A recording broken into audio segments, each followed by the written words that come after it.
The most rewarding job I had was K9 because you truly got out of that what you put into it. But the most fun I had was with the Marshals Task Force. Pennsylvania had a fugitive for attempted homicide, thought to be at this hotel. Sure enough, he comes back before everybody gets there. I came in at a terrible angle, and as soon as I pulled in and was throwing it in park, I knew it. I'm exposed. And something told me, like, this isn't gonna be good. I see his door crack open, I see a little bit of a face pop out, and then I see a hand, and it's just muzzle flashes. So that day comes, and now I get to see my son for the first time. And that was really hard. I worked undercover, so I had long hair at the time. It was all, tore up and messed up. And I got these big old, like, boxing mitts bandaged up my hands. And now I'm crying profusely. And I remember seeing his face, and he's just like stone. Like ghost, no emotion. I remember trying to hug him, and he was just like scared, confused.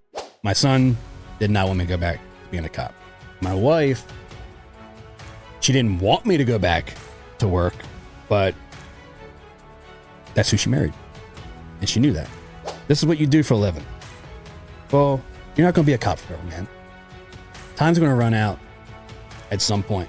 And what are you going to do? And with our profession, for some of us, it's going to run out when you don't expect it. The carpet comes out from under you. And I wasn't prepared for that. When I got shot, I was 38 years old, and I was out running and gunning, man. Hey, everyone. Before we jump into this episode, I've got something really important for you to hear, especially if you're catching this episode the first week it's out. It'll be worth it. We hear about war, but what happens after? In the new movie Brothers After War, filmmaker Jake Rodemaker returns to the soldiers he embedded with in Iraq to tell the deeply personal story of what happens when the battle ends. Produced by Gary Sinise, Brothers After War dives deep into the reality of life after service. It's raw, it's real, and it's a must-watch. And here's the best part. Through the support of the Gary Sinise Foundation, the first 15,000 tickets are free for veterans, first responders, and their families. So don't wait. The movie hits select theaters Friday, February 28th. Find out where the movie is playing and get your free tickets now at brothersafterwar.com. Also, come back for episode 185 next week to catch the interview with the filmmaker, Jake Rodemaker. Again, the website is brothersafterwar.com to find theater locations and to get your free tickets. I'll have the link in the show notes. All right, now let's get into it. Here's episode 184. Last guest writes the first question. So do it now? So it's a surprise for both of us. Do it now? Yeah. All right. Interesting.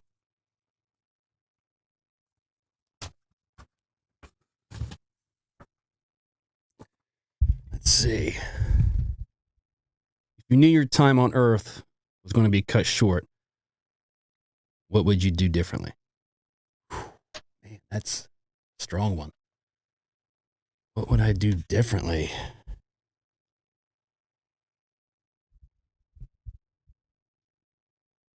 Man, that's tough because, typically I feel like the answer would be spend more time with family and things like that.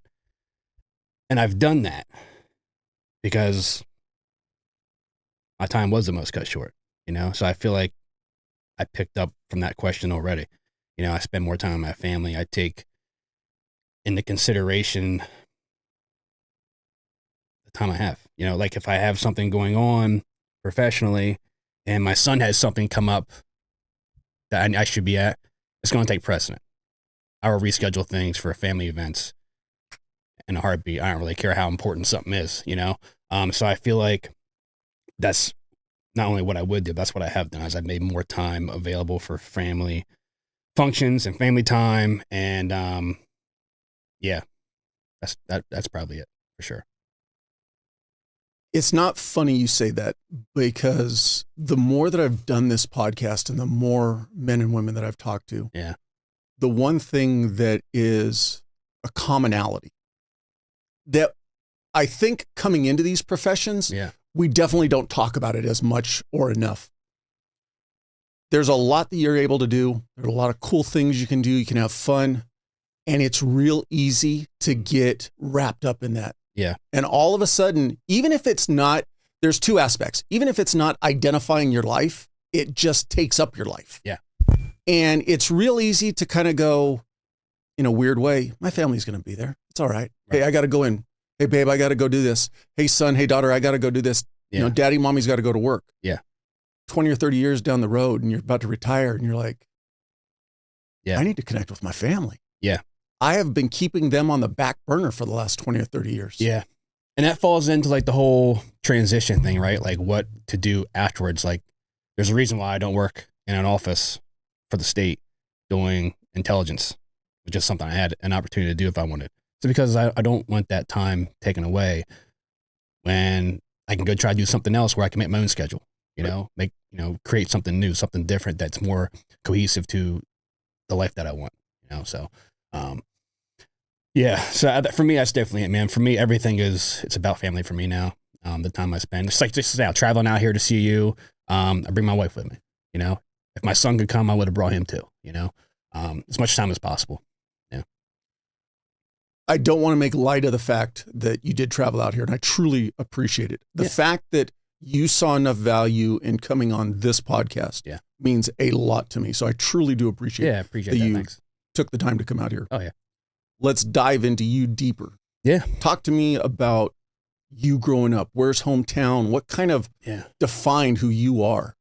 Yeah, so, I mean, like everyone says, typical small town, right? So, Milford, Delaware. It's on the East Coast, near the beach area, which is where I live now, the beach, Delaware beaches. Small town, population's probably around 12 to 15,000 now. Grew up there, have a younger brother, 5 years younger than me.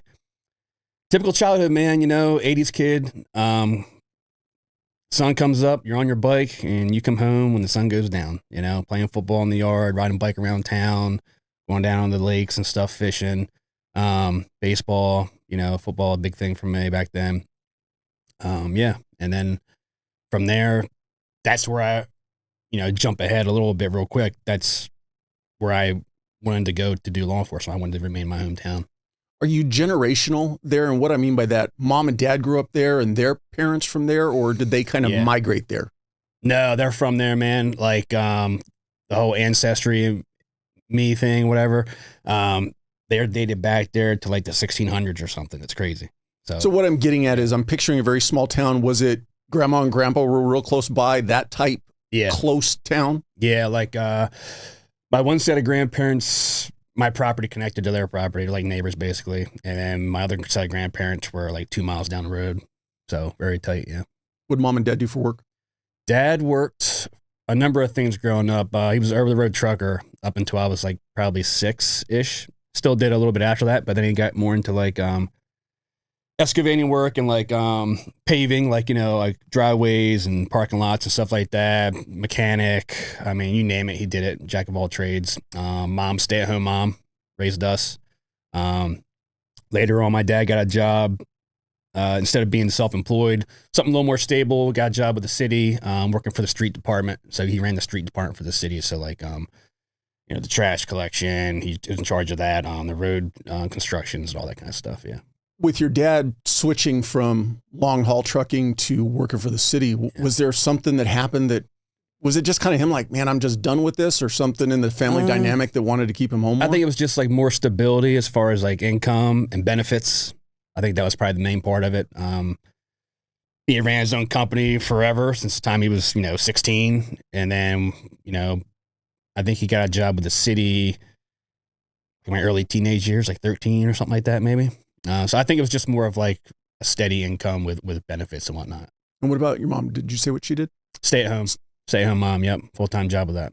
You and your brother growing up, you mentioned sports. Were you both into sports? He was into sports up until like he was like 10 or 12. And then he took a lot after my dad. He was into like, you know, trucks and construction and all that kind of stuff. And he took that path. He's a truck driver now too. And then I was more of an athlete where I just wanted to play sports all the time. That's all I cared about. What was your sport? Baseball, football. And then my junior and senior year, I ran track. Yeah. Anything that had aspirations that would have taken you on to college or anything like that? No, man. Like, I hated school. Like, I was there to play sports. You know what I mean? Like, I didn't care. The grades just good enough to not get cut from the team? Like, C's were good. I'm good with that. I'm good with a good C. I get a B in there. That's a good pat on the back, Of course, my senior year was straight A's because I had like auto body and like wood shop. You know what I mean? Academic all conference that year. But it doesn't matter how you make it. Yeah, right. As long as you do. Yeah. But yeah, I had no like aspirations. I went to college, went to a community college for one full semester. Then halfway through the second, I was like, I just don't like school, man. It's just not for me, So I got out, quit that, and did some odd and end jobs here and there. Took a job. They have like I don't know if they have them out here or not, but out there, like all the beach communities have like seasonal cops. So you can go out when you're like 18, and you can make a lot of parking enforcement, but it's also like minor misdemeanor arrests you can do, like disorderly conducts and stuff like that. So I did that for a few summers until I was 21, and then I got hired, went to the academy. They let you work solo doing that, or are you going to be partnered up with a full-time officer? No, you're solo. Yeah, you like no liability there. You're a foot soldier, man. You're just beating the street. You got like a street assigned to you, and you just. Are you technically sworn? You're sworn in, and your powers are good for like. Just while you're at work. Yeah, just while you're at work, and it's only like a 90-day program or something like that. But you get full arrest powers. Yeah, but they're just careful on what they let you enforce. You know what I mean? So it's an interesting program. Yeah.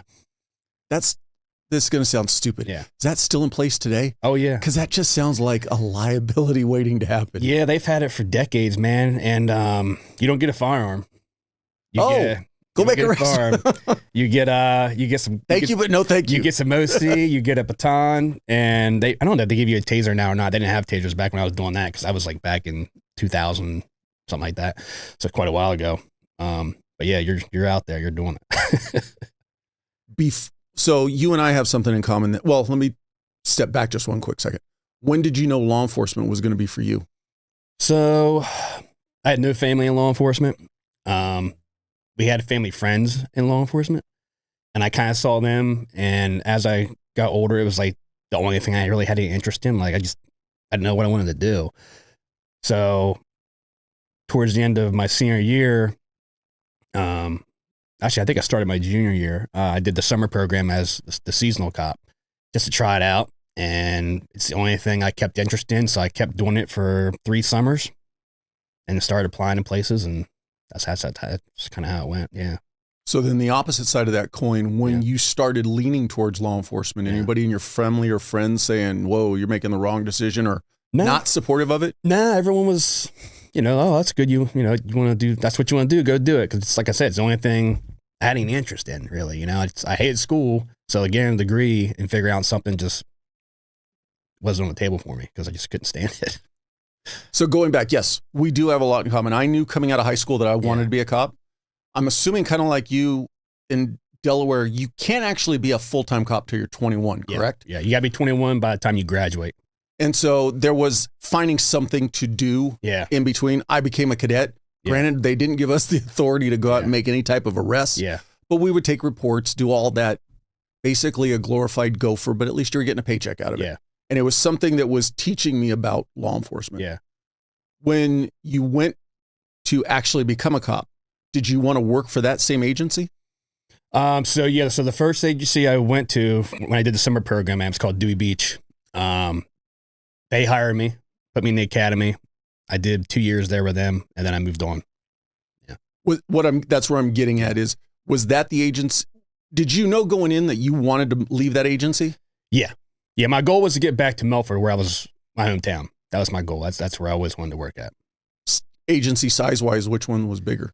So the beach agency, full-time officers, when I was there, I think we had 10. Milford, when I retired, I think we left at about 40 officers there, which for Delaware, a 40-man agency is like a mid-sized agency there. Got it. Yeah. I'm assuming I'll call it the bad weather, because people here in Southern California get spoiled by the fact that in January you can be at the beach. Yeah. I'm assuming in January in Delaware, there ain't nothing going on at a beach city. It's a popular spot in the summer, but it's become popular year round. A lot of restaurants. There's lots of stuff to do around there, man. And we don't it gets cold. We don't get snow every year. We just got dumped on like a foot, like a week or two ago, we haven't had snow like that in a couple of years. So, It stays pretty active, man. We get a lot of people visit from like Jersey, New York, PA. So it stays pretty busy, yeah. I remember being out on Cape Cod, I want to say it would have been early mid-October one year. And it was literally, you'd walk out of your hotel to go find a restaurant. And they're like, yeah, most of them were closing down for the season. Yeah, that's how it used to be up until, I don't know, man, 10, 15 years ago, maybe. Things would close down like Labor Day. And there might be like one spot open, but not now. Now it rock and rolls year round now. Stays pretty busy. Yeah, I love it there. Now going from the opposite direction, why not just trying applying at Milford straight out? I did. I think I got hired there on my third attempt. Yeah. Just a hard agency to get into or limited openings? It's a hard agency to get into. They have limited openings, and I was a hometown boy and I didn't finish college. And I think there was a little bit of, a lot of the cops there knew me. My dad worked for the city. That's where I was going. So I think it was kind of like, do we want to hire him? Cause his dad works for the city kind of thing. And, they ended up taking me on, but I think there was a little hesitation with that in the early stages, especially since I was still young. I was 21 first time I applied. Well, not even 21 yet. So no reservations on your part to work for the same city you grew up in? No, no. Later on I found out it's tough to be a cop where you live and grew up. But at the time I wasn't thinking about anything like that. You don't know any better. Right. Now, whether it was Dewey or Milford, do they all go to the same police academy in the state? So most people go to the Delaware State Police Academy with troopers. You room together and everything. But there's 3 other academies, like a couple city academies, and a county agency has an academy there. That's pretty big. But most people go to the State Police Academy. And where'd you end up going? Is that where you went? Yeah, DSP Academy. It's 6 months, live in, go home you go home late Friday night, you're back first thing Monday morning. How was that experience for you? For me, I didn't have a lot of life experience when I got hired, so it was an eye opener for sure. A lot of growing up to do, and I mean, I enjoyed it.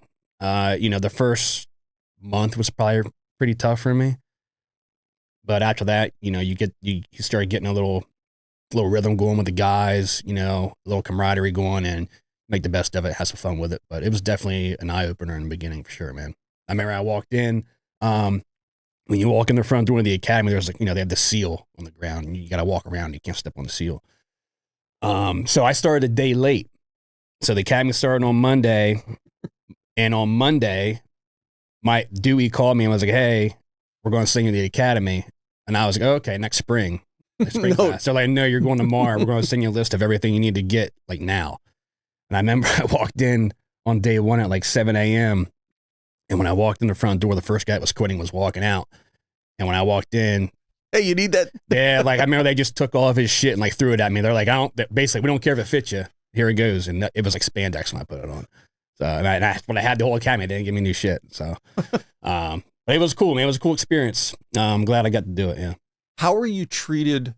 So for me, I came from in Southern California would be a mid-sized agency also. Yeah. Not big enough to have your own police academy. Yeah. So we relied on the LA Sheriff's Department for their academy. You were called a PA, a participating agency. Yeah. But never to the point where you actually felt different maybe your uniform looked different. Yeah. How were you treated between the state troopers and you as a city cop? They treat you all like shit. It wasn't there's a little bit of there's a little bit of that mentality, they're troopers and you're not, but they don't beat you down with it. And it's just, I don't think it's anything personal. I think it's just more of they're, it's like any other state agency. Right. They're the finest in the state. Right. It's just, that's how it is. So there was a little bit of that, but nothing I would say disrespectful or anything Now from where you lived, how far is the academy? It was about 35 minutes. Oh, okay. So not like you're taking a half day to get there. Nah, it was a quick drive. Yeah. Any struggles for you going through the academy? No, physically, no. No, I did pretty good, man. I think it was just a matter of maturing, and getting to that spot where you realize you need to pay attention and realize what you've gotten yourself into and listen and learn. And I don't think it took me long to do it. I think it was just a shock in the beginning of this is the real world. This is what you want to do. Man up and get your shit together, We didn't know it by the word probably mentorship even back then. But between getting those summer jobs and actually sign on the dotted line to go to the academy. Had you kind of been taken under anybody's wing or actively sought out like, hey, I really want to learn from this person and kind of learn the ropes? Well, my senior before year, you even went to a TO. My senior year at high school, I did like an internship at Milford. So I did that a number of days every week just to kind of get like an eye on things. But no, I never had like a mentor or anything for it. When I did the seasonal program, there were a couple full-time officers there that I would get advice from once in a while, or they would put me in my place if I screwed up or something. But I never had much of a mentor, no. I'm going to move this just in case, for whatever reason, somebody's watching this and it's cutting off your chin or something. Yeah. You went into Dewey knowing you wanted to get out of there. Yeah. Never a point once you were there, they're like, man, this ain't a bad agency. I'm just going to go ahead and stay. I liked it there, but that was a time when it's a small town. It's a mile long. It's 1 mile long. And it's a party town. So it's like the summer spot where like all the college kids go and they party and live it up. Lots of bars, which is fun. In the wintertime, especially back then, not so much now, but back then it was a ghost town. Labor Day, nothing's open. You got like one bar open, like on Friday and Saturday, and that's it.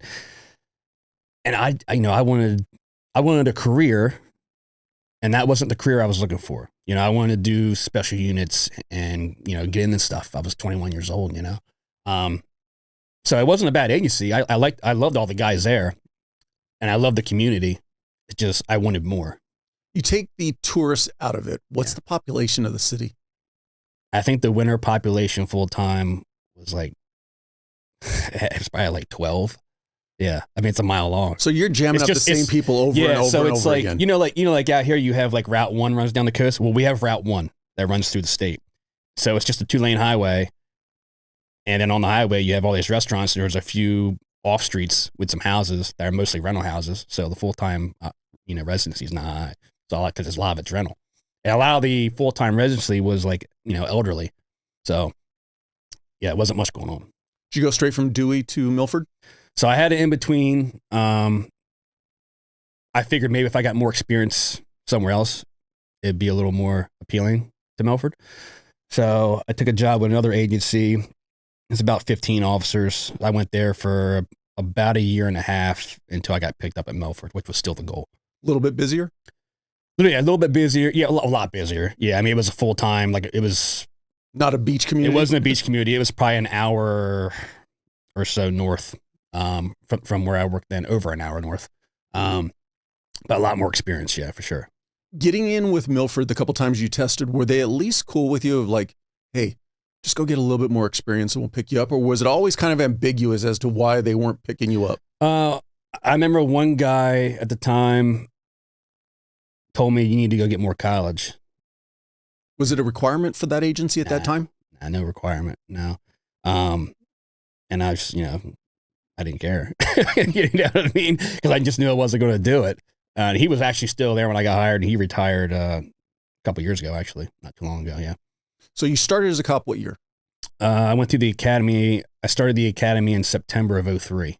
They didn't make you go through another academy, did they? No, it's all, once you go through an academy. You're certified by the state. You're certified by the state. Unless I went through Delaware State Police Academy. If I applied to Delaware State Police, like from Milford, I want to go to State Police, they would make you go back through a portion of the academy again. So it's kind of weird. Even if you had gone through the State Police Academy on the front end. Yep. They call it fast track. They would put you in there for like, it keeps changing. I don't know what it is now, like 6 weeks or something like that. But still, yeah, they make you do that. That's it. What year did you come on with Milford? I started with Milford in September of 2007. Yeah. And in your mind, were you kind of quote unquote done? I'm home. This is going to be the remainder of my career. Yeah.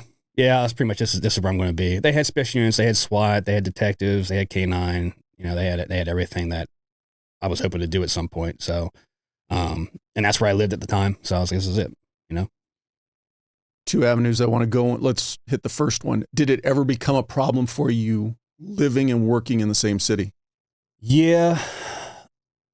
Not right away. I mean, right away, I think my first arrest was somebody I went to high school with, which was kind of weird, But as I got older and more into my career, and got married and had a kid, and I was into things like, drug unit, then it started getting a lot more obvious that I can't do this.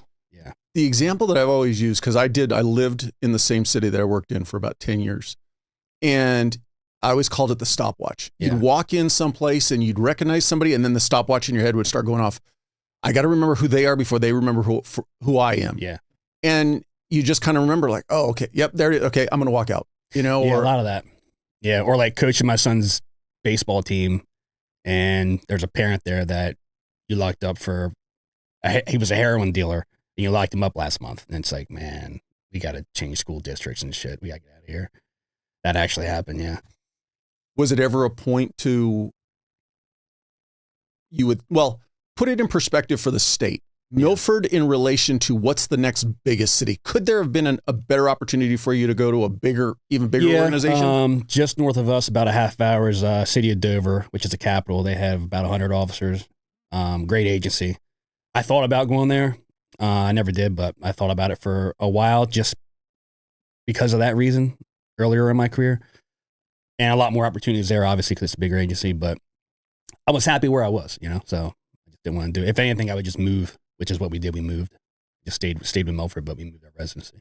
Your goal was special assignments or promotion? Special assignments. Yeah. I wanted to do everything I could. SWAT, K9, drugs, CI, as much as I could. Yeah. The SWAT team for Milford, is it a single agency or a multi-agency team? Single agency. They don't do like county SWAT teams or stuff out there. I wish they did. I think they tried a couple times, and it just, too many chiefs, not enough Indians kind of thing. And it was a part-time SWAT team because obviously there was only 40 guys, so we still worked the road or whatever your assignment is. They train once a month, and then for I think we had in the summer we did like 1 or 2 weeks straight of training. But we stayed pretty busy. I mean, 1 or 2 search warrants a month, which is our SWAT team. We weren't like training for like hostage rescue and stuff. It was more like high risk warrants that we would serve. Who would you guys call if it went to that level? DSP, state police, or sometimes we even use Dover. Yeah. Did you guys do a lot of joint trainings though with the different agencies? Not a lot. Sometimes maybe once a year, but not too much, man. It was hard getting training hours because the guy said, that's the bad thing about it. Probably just law enforcement in general, you don't get enough training, obviously. But especially with our team, it was somebody's always got a different schedule going on, or, there's always some overtime budget. We can't pay guys overtime to train this month or whatever it is. So we had a lot of issues like that. I'm glad that even with 3,000 miles between us, a lot of the stuff you're saying is exactly what I experienced. Yeah. I remember my first agency when I started, they were just trying to stand up more than a high risk warrant team. Yeah. Let's actually cross the bridge and get to SWAT team. Yeah. They were not big enough to do their own, so they had to do a multi-agency team, and it was just the growing pains. Today, it's apparently very well run, but I want to say it took them 5 agencies along the same corridor to really fill out and man a proper team. Yeah. But then I went to the DA's office, and all of us had been to SWAT school, but we weren't a SWAT team. We knew where our limit was. And you would say if it was a known barricaded suspect, hey, we got to call, and we would call the county SWAT team. But the thing is we never worked together. There was always that thing of our sandbox, you can't play in it. Yeah. Delaware has a lot of that because it's such a small state, man.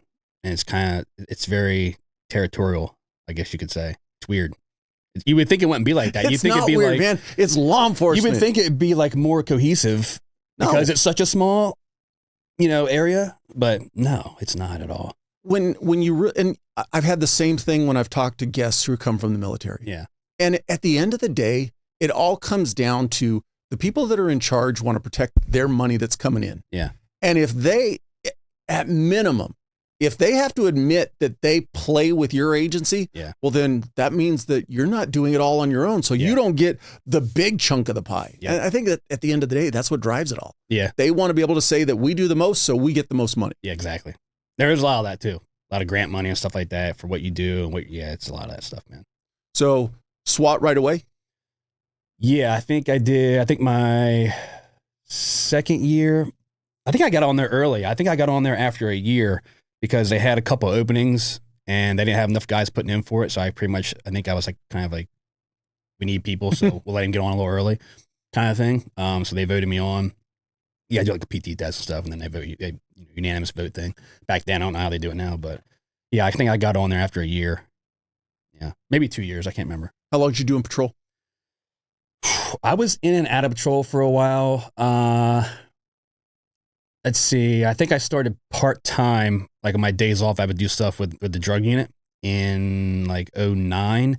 And then I ended up getting a dog in 2012, which I still stayed on patrol, but you're kind of treated a little differently. You're not handling complaints that come in like the regular patrol guy. You're kind of there just like the backup, high priority complaints. You go to that and stuff. So it was a little different role. How many dogs did your agency have? They've always had one, historically, and then when I got mine, they added mine as a second. So now they've had two ever since. And did they kind of put it on each of you to kind of work your shifts and kind of coordinate as far as coverage, having the dogs available? So there's A and B shift and C and D shift. So one was assigned to A and B and one was assigned to C and D. And then in the beginning, it was you just work permanent nights. Like the first couple of years, it was just permanent night work. And then the last couple of years I was on it, or a year maybe, it wasn't much. They wanted us rotating days and nights, but there was a dog on each rotation. Were your dogs deployed to SWAT? Both dogs? Yeah. So, well, both our dogs were certified for SWAT, but I was the only one that deployed with SWAT after that. So they changed my role on SWAT to the canine handler. So that's what I ended up doing. Yeah. Because the other guy that was on the team, he wasn't on SWAT. Okay. So it just made more sense to make me the handler for the team. Had you, because if I remember correctly, that dog passed away, correct? Correct. 7 years you had that dog? Yeah, about 7 years.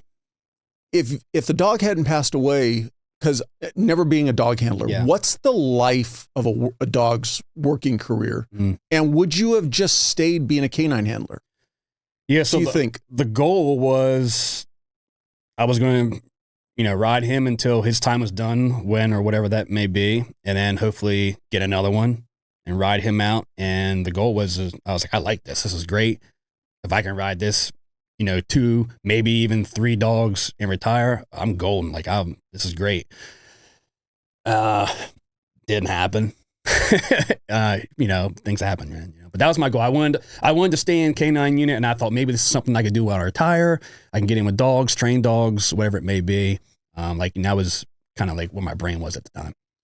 The opposite side of that, though, is being a dog handler, as much as you loved it. Yeah. It had to put limitations on other assignments that you could put in for, correct? Yeah, for sure, yeah.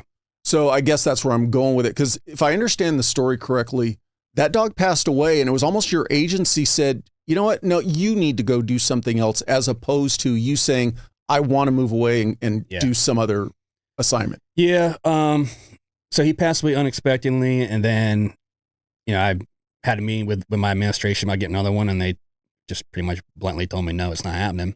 They thought, one, they wanted to give other people an opportunity, which, I understand. At the time, I didn't care because, I wanted what I wanted. My dog just died, But, and they said, it's time for you to move on. Like, you've been here for quite some time now.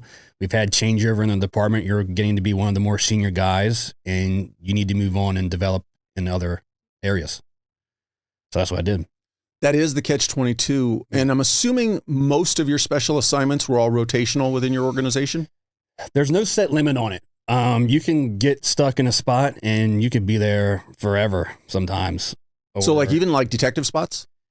Yeah. It's politics. You know what I mean? There's a lot of politics. Wow. Yeah. So, I know guys that, my chief, I went through a couple of chiefs, but my chief at that time, like when I had the dog, even like jumping ahead to when I got shot, the chief then too, it's the same chief. He, I think he did 2 years on patrol, that was like 1988. And then he went to CI, and then he promoted through the ranks through CI until he got chief. So you go somewhere, you stay somewhere. Using the opposite. So I came from a smaller agency also, but at least Everything except patrol was rotational. So you get back into the detective bureau, it was minimum 3, maximum 5. Every once in a blue moon, somebody stretched it out beyond 5 because they got outside assigned, and we're going to get to that with you, to an outside team. Yeah. But 6 max, because the mentality was most people are going to come in, they're going to do their 3 to 5 years, and then they're going to want to promote. So they're going to start going down that path. But even like as a dog handler for 7 years, the other handler, were they longer than you or? Nah, he's about the same. He's about the same. He had 1 dog. I don't think anyone there's ever gotten a second dog. It's always been 1. So I think even now, the guys out there now, it's just 1 dog and you're done. Because you look at it from the other side of the fence and thinking about running a good organization. If you want to keep your good people, not letting them or not giving them the ability to get into certain spots, all of a sudden someone's going to go, bro, I'm tired of this. I'm going to go somewhere else. Yeah. So allowing somebody to lock up a detective spot, a CI spot, a dog spot, I get it. It's that balancing act. You're taking away a lot of experience, but then again, nobody else is getting the opportunity to do it. And that's going to hurt your recruiting too, because there's no movement, stagnant. So it's tough. You went from dogs to straight dope, correct? Yeah. And then from there is when you got onto the task force? Yeah, so dog passed. They were like, here's your 2 options. You can go back to patrol and be an assistant shift commander, or you can take this spot in the drug unit, which our department had was a 1-man drug unit. So it was a tough spot because you relied a lot, like heavily on neighboring agencies to work with you. So it was a lot to take on. Nobody really wanted the spot. So the last guy got out and it was vacant because nobody wanted it. Wow. So I was like, I needed a break. I had dealt with a lot of stuff that year. Real quick. Yeah. So then for most of Milford PD, is it a bunch of older guys and girls? At this moment in time, yeah, it was very heavily senior. Yes. Because I can't imagine any young kid. I'm talking guys that came on in the late 80s. Got it. So I think those guys are really old, just saying. Yeah, like you. But I'm talking like there's just. I started as a cadet in the late 80s. I started as a cop in the early 90s. These guys, I mean, they've been on. I'm not knocking them because they're sticking it out, but a lot of them have been in administrative role for 10 years plus. Some of them, right? And it's like nothing changes because you know how it is. You get as you move up, and the longer you have on, the more you're removed from patrol or anything else. You lose sight of how times change and how you need to adapt to the times. And they don't see that, they just want to, well, that's the way we've always done it kind of deal, which I'm sure you're familiar with because I feel like they're all like that. All the agencies are the absolute worst mentality. The worst, man, the worst. And that was killing that department. And the reason that got like that was back in like 2000, 2001, they went to a different pension plan. So it screwed up a lot of guys' pension. A lot of guys lost a bunch of time, which caused them to have to stay a lot longer than they should have. And that was the big holdup. But now they're going through a lot of transition now, which is great for them. So California got hit with that pension change probably the last 10 years of my career. And all of a sudden you had guys that were looking to go out maybe early 50s. All of a sudden now it's like, man, I got to go to I'm 58, 59.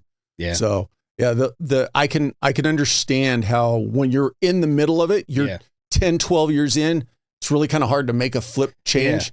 All right. State says now I got to work another 8 or 9 years. Right, man. And they're just hanging on to get that pension. They really don't care about it. Right. They don't care about much else because they're just like, get me out of here kind of mood, I'll just say that's a horrible retirement plan. Just working to get your pension is a horrible retirement plan. But that's just my soapbox. Terrible plan, yeah. Terrible plan. So how'd you like working dope? I liked it. Like early on, I'd say the first 6 months, they just let me off the leash, like have at it. And I was probably doing 1 or 2 search warrants a week, which was a lot for one person from a small agency like that. So I was keeping guys busy. I was keeping our team busy. But as it went on, the chief got, this is, once we got into like 2019, 18, the chief started tightening up a little bit. Because it was around that time politics were popping off with law enforcement and stuff back then, a lot of stuff going on. And he just started tightening up with, well, instead of using the team to go do a search warrant. Why don't we see if we can wait till the guy leaves the house and pull him over? And then we can do a knock and talk. And then we can do this. And we can do that. Or it got to the point where it was like, I'm not even doing drug work. He didn't even want me to do it. It was kind of like, when I bring you a complaint from the public or the council, you can work on that. Other than that, just kind of without telling me, like, keep yourself busy. You know what I mean? And I got tired of it real quick. Was there a lot of dope going through your town at the time? Yeah. But you can only do so much because you're one person, So a lot of times I would have like the bigger agencies come in and just do stuff with me. And I'd like, take credit for it. Because everything, it's a small place. So everything rolls over to the next town anyway, right? So I had a great relationship with state police and that drug unit and the city of Dover. Amazing relationship with those guys. Still friends with a lot of those guys. And they taught me a lot because I had to learn everything on my own. So I pretty much just did my own FTO program with them, just shadowing them as much as I could to learn as much as I could, So. And how many years did you do that before you got to the task force? Oh, it was like back to back. So I was in the drug unit for 6 months and then got the marshal spot for the task force. And then I did both simultaneously. I had both jobs. That was stuff. Did you go looking for the Marshals Task Force, or did it come find you? Kind of fell into it. Our CI division was working a case on a fugitive, and they're like, "Hey, we gotta go meet with the Marshals Task Force, see if they can help us pick this guy up." Blah blah blah. Do you want to come in case we need people for surveillance or whatever? I was like, "Hey, I'll go." I had never met anybody on this task force before, so I went and met. I didn't even know much about the task force. I hate to keep cutting you off. Yeah, just real quick. Let me understand this a little better. Yeah. Dope is an undercover spot for your agency as a detective, correct? Correct. But there's also, when you say CI, I'm assuming undercover operations also? CI would be like criminal detectives. So like your regular. Oh, okay. Like robbery, homicide, that type stuff. Okay. Yeah. No, I just Suit wanted and tie guys. Okay. Because I'm thinking like a CI team, like that's already an undercover team. Nah, so we had 2 regular detectives that handle like, everything. From financial crimes to rapes to murders or whatever. Got it. They did all that crap. Your regular suit and tie detective. Regular suit and tie detective, yeah. Completely get it now. All right. There you go. So I went to go help them out, met all these guys, and they were all cool as shit, man, and I thought, man, this would be really cool. Because when I was younger, I was like, I always thought the marshals were like a really cool thing, So I did, some inquiring on it on the spot, talked to the guys a little bit, and then I went to my admin and I did my homework. I went through our warrant drawer of all of our violent felons, which we had a crap ton. And I said, these are all our active warrants on violent felons. And this is what I can do with the Marshals Task Force. And I did pretty much this presentation on it to try to sell them. And they're like, so you don't want to do drugs anymore? Because you got to do drugs. And I was like, no, I can do both. I'll do a part-time spot with the marshals. And when I don't have drug stuff going on, I'll do fugitive stuff and work our fugitive cases. And because a lot of times drugs and fugitives go together. Yeah. So I did that. And then because from an admin point of view, there's really no downside to it. It's a win-win. Overtime's covered. I'm assuming if, like my team that we had, your car's provided for you. Yep. So, and you get a force multiplier. Now I've got a team of 10 or 15 guys. Right. Granted, their nexus needs to be wanted violent felons. Right. But like you said, there's always a connection. Hey, I'm looking for this guy, but he's hanging out at this dope house. Right. So then, and also like grant money, right? So I did that part-time it was only a few months. And then I asked to get on there full-time to allow me to have more opportunities like grant money and stuff. So they put me on it full-time, but I was still doing drugs on the back end. But like I said before, I wasn't doing a lot of drug work because it was like, basically work drug work when I need you to work drug work. So where's the team housed out of? So the team's office was Wilmington, Delaware, which is like an hour and a half north, which was our main office. So they had 2 teams. There was a north team and a south team. And I think the whole task force was probably give or take 15 guys. The downstate team was myself and 3 other guys. There was only 4 of us, and we covered the bottom 2 counties of the state. There's 3 counties. We covered 2 counties on our own. So like we would always do surveillance pretty much with ourselves. But if we had like an op where we need to go serve a warrant, obviously we would get more manpower together most of the time. Yeah. Longest point to longest point. What's the drive time in Delaware? Man, from top to bottom, hour 45 minutes. Okay, something like that. Hour and a half. Not much. I knew it was a small city. Straight shot. I think from east to west, it's like 45 minutes. That's it. Yeah. Now in 45 minutes, Southern California, you won't make it 10 miles. Yeah. yeah, I know. It's crazy. So how'd you like that team? Oh man, I loved it, dude. It was, people always ask me like what I liked best. And I always say the most rewarding job I had was K9 because you truly got out of that what you put into it with that dog. And I had a lot of success. So it's something I was very proud of. But the most fun I had was with the Marshals Task Force, man. Like those guys, I fell in love with those guys, man. I loved them. I still love them. That was just so much fun, man. The camaraderie you have when you get that caliber of guys together, it's just different, you know? December 10th, 2020. Yep. Walk me through it.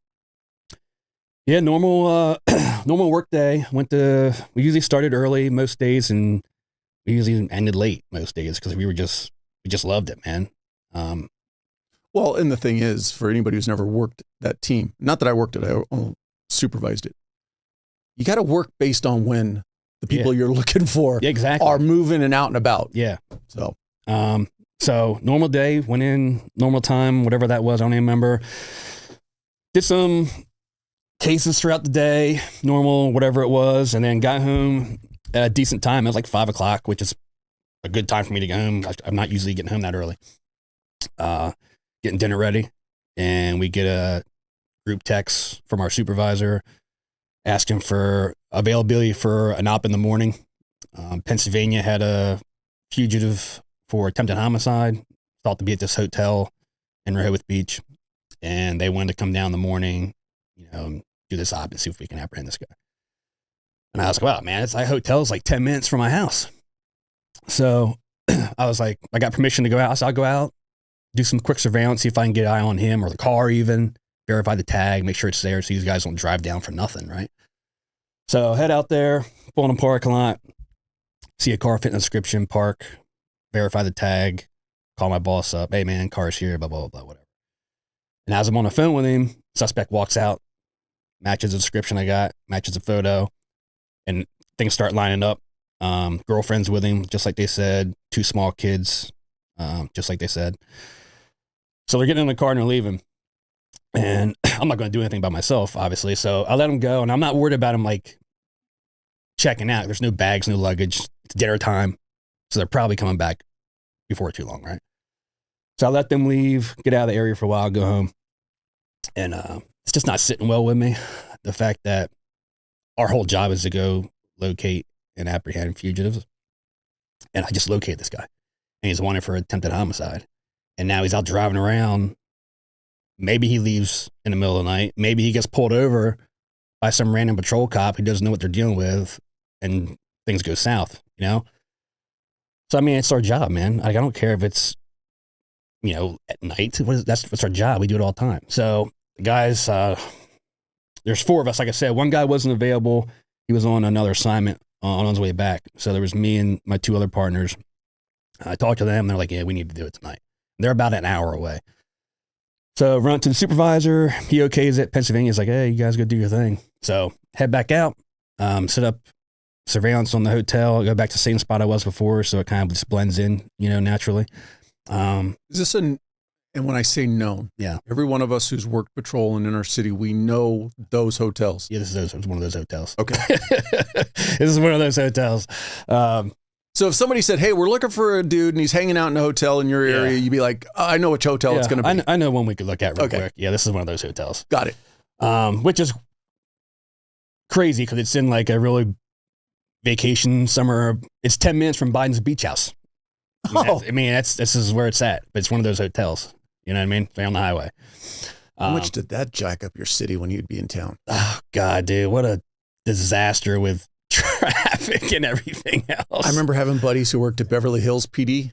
Yeah. And when any president would come into town and Secret Service drive up on the sidewalk. Dude, it's nuts. And they'd be like, guys, we understand you gotta protect the president. Yeah. But can you just not try to jack up all traffic for the city? It's wild. And like even the guys that had to work at like the state guys that had to work at on that side, they were even like, what the crap, man? Like it was just old. And another real quick question I have. So you get permission to go back out, set up on surveillance. Your plan is to probably watch it through the night or at least bed him back down. So the goal is we're taking him tonight. Like his ass is ours. But where we got to figure out is, so we have more, there's 3 of us, but we have probably a total of 10 guys coming, but they're all 45 minutes to a little over an hour out, right? So 3 of us get there, we're set up in the parking lot, and we got to make a decision. You know, if this guy comes back, excuse me, are we going to let him get back in the hotel and wait for everybody, or are we just going to take him with the 3 of us? So we got to start weighing pros and cons. And the way we looked at it was, if we let him get back in the hotel, we got a problem, because now we got hostages, we got murder, suicide. If we do go up there and we get into a shootout at the threshold of that doorway, we can't fire back because there's innocent people in there. And now you have other rooms that are being affected by gunfire, right? So it's not ideal, but we thought we're going to have to take him with the 3 of us. You don't want to do it that way. We've done it before. But we thought if he parks in the same spot he was before, which is the front row, he's not driving away because there's a building right in front of him. And then if we block in passenger side, driver side, rear, like, we're good. We block him in, we'll be good, right? So sure enough, as it goes, he comes back before everybody gets there. And he pulls in the same spot. And this time when he pulled in, on his driver's side, there was an unrelated vehicle in the spot next to him. So that prevented my one partner from pulling in and blocking that door. So I gave the order to execute. So we pull in, I pull in behind him, and parking lot was kind of tight. And where my vehicle was, I had to come in at an angle off his rear driver's quarter panel, like at a really shitty angle.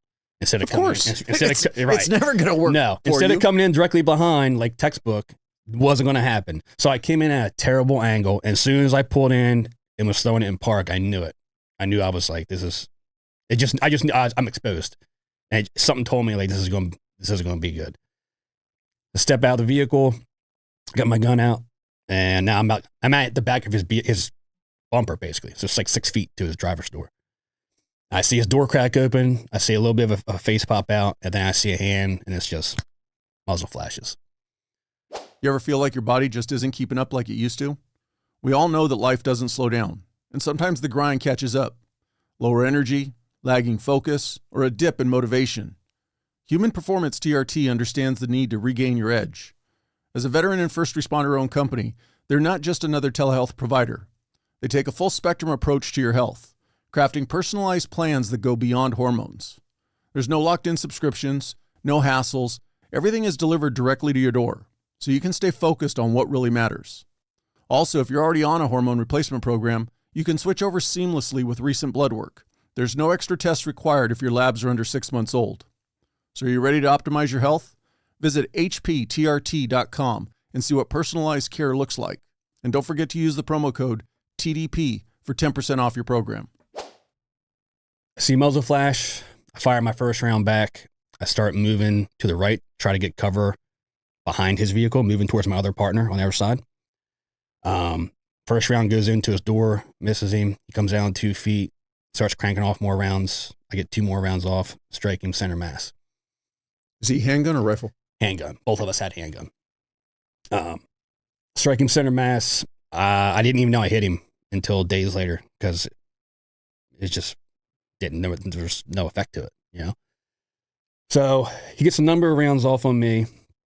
He lands 6. So I take a round through and through my left shoulder, take 1 in my left hand, take 2 in my right arm, take a ricochet from my plate carrier, landed in my chin, and then I take 1 to my right femur just below like my hip socket, and that's the one that just dropped me, the backside of his car. So, and I'll get into Josh and George, my partners, like their role. So now I'm on the ground and my vision's blocked because I'm basically like behind his bumper, like his tires right here, so I can't see him. But he's like 3 steps. I can't grab my gun because this one's got a round through it. My right one's crushed because when I fell, I landed on top of it. My plate broke all the bones in my hands. Perspective, are you right-handed or left-handed? Right-handed. Okay. So now I'm on the ground, can't see shit, but I just hear gunfire going off. And I don't know if he's still directing fire at me, them, if they're returning fire, I don't know. And a lot of stuff going through my mind. in these short split seconds, obviously. And the one is obviously life and death, right? Because I know this guy's got to take 3 steps and he's going to plug one in my dome and it's going to be lights out. And then also, I'm thinking about my wife, thinking about my son, and this voice kind of creeped in the back of my head, man. And I don't know what the voice was. It was just a voice screaming at me. Just saying, you failed. You fucking failed. And now they're going to pay for it. And I remember when I was looking underneath the back of his car, I remember seeing my wife's and my son's face. And it wasn't like sad faces. It was like they were happy. Like, hey, it's time to come home. You know, dinner's ready. Come on home. And it was strange, man, because it was almost like everything just went quiet. Like there was nothing happening besides them talking to me. And then that voice just kept on. And finally, you know, that voice made me realize, like, dude, you haven't failed yet. But if you don't get your ass moving, you're about to.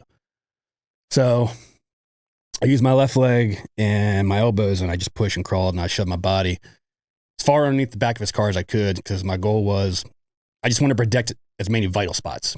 And I thought, well, if he does come back here, he just pumps my legs up and I don't bleed out if I wasn't bleeding out already.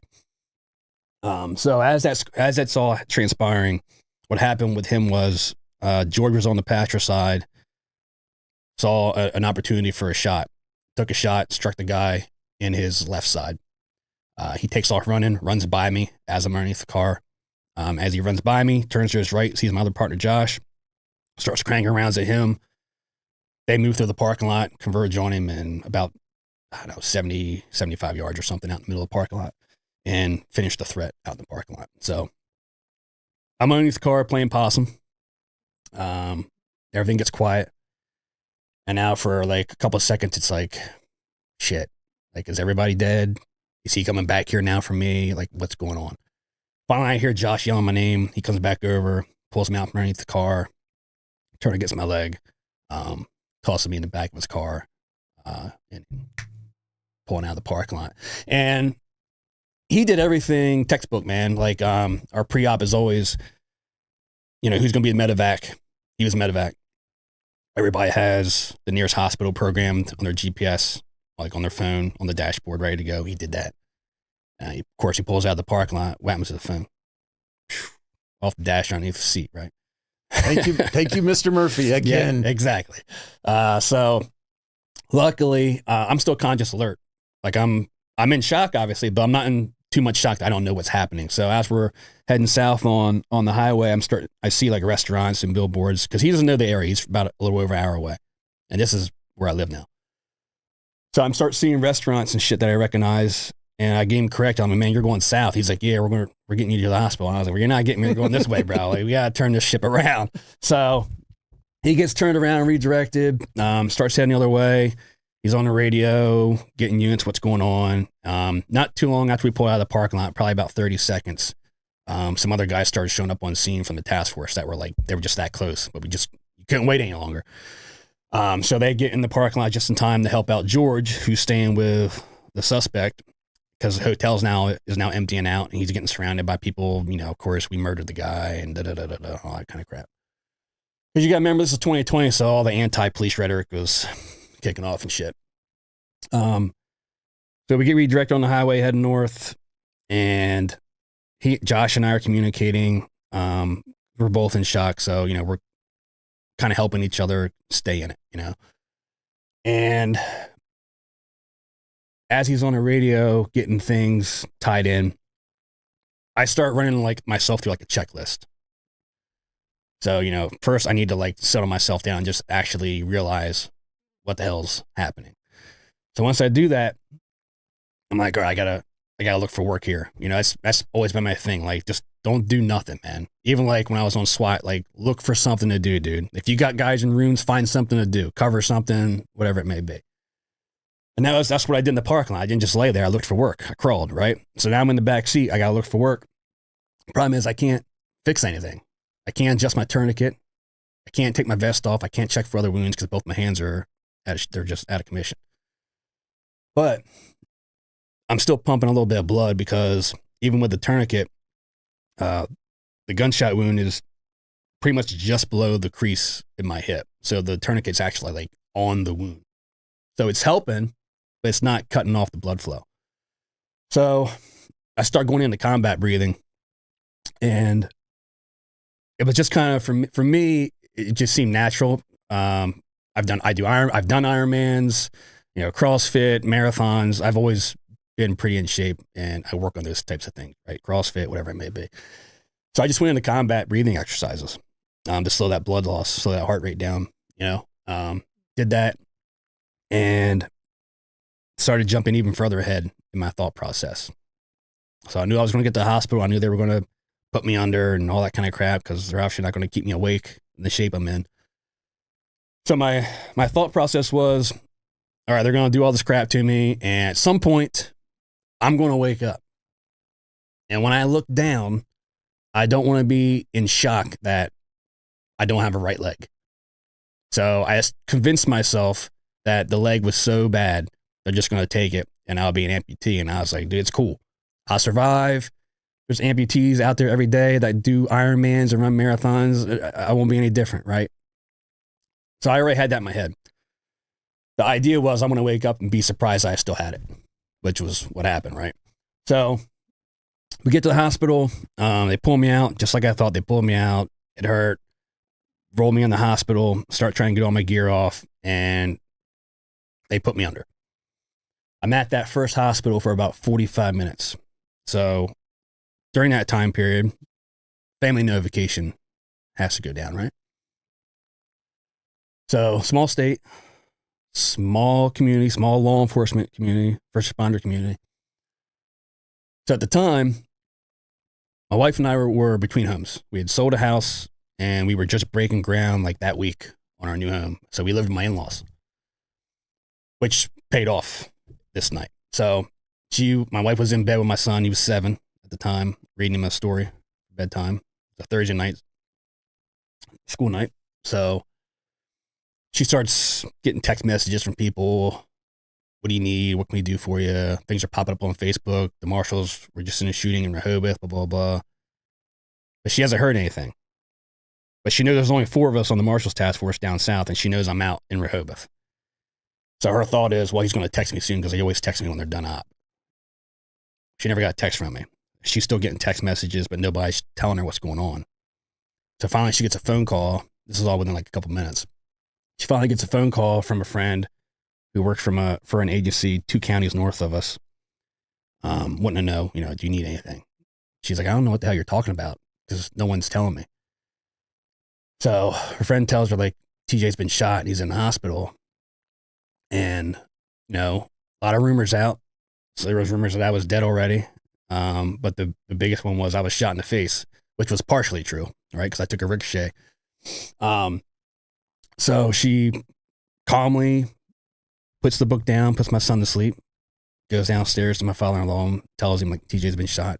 He's at the hospital, which is like 10 minutes from the house, 15 minutes. And he takes her to the hospital. En route to the hospital, she finally gets a call from my department for the notification from a sergeant. Now, I don't fault my agency. There's things they could have done differently to speed up this process.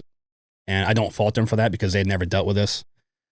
But they weren't going to beat social media and the word of mouth through Copland anyway. It just wasn't going to happen. Not with cell phones and Facebook and such a small community. Word of mouth is going to travel way before the protocol of going through the chain of command all the way up to the top, back to the bottom. You know what I mean? So. But you could make the argument as soon as your agency knows that you were the one who was struck. Yeah. Get on the phone. Yeah. There need to be. You could make that argument. 100%. You could sit here on Monday morning, quarterback the whole thing, but at the end of the day, Yeah. Your agency knew. There was too many phone calls made. And I've said that a number of times, but even though they weren't going to beat it, but it'd been nice if they got there quicker. Yeah. For sure. And that's something she talks about a lot too. But she gets to the hospital probably within 15 minutes, maybe 20 minutes. She gets there probably within 15, 20 minutes of the time I was actually shot. It was that quick. So she gets there. I'm already out. I'm unconscious. Like I'm intubated. So she comes in and gets a big old bandage on my face back in the ER. So she thinks, I don't know, maybe half his face is gone because you can't see, right? So she spends some time with me back there. I'm unconscious. She spends some time with me. She's starting to get a little more of information on what my wounds are.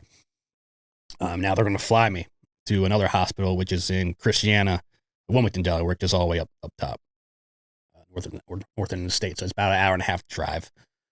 So they flew me. My PD drove her up. They get us up there late Thursday night. Keep me sedated and intubated. The county agency up there, Newcastle County PD, were phenomenal. They put my wife up in a hotel. I don't know why my department didn't do it, but that's a whole nother story. So they put her up in a hotel. One of her friends stayed with her. We're a family. Yeah, right. We're all family. Blue family, man. Blue family. They put her up in a hotel. So I'm always been very thankful for them of that. The next day around 2:00, I had my first round of surgeries. Plates, pins in both my hands. Still have that. I have a rod in my femur, hip socket to kneecap, shrapnel, bullet fragments, bone fragments, pretty much all over the place. They're plucking at me. I still have a lot of that in me. I'm dealing with a couple right now that are kind of giving me a little bit of problems in my leg. So yeah, first round of surgery is around 2:00. If I can pause you there and take you backwards. Yeah. From the kickoff of the shooting. Mm-hmm. When do you recognize or finally realize, when is there some sense of pain?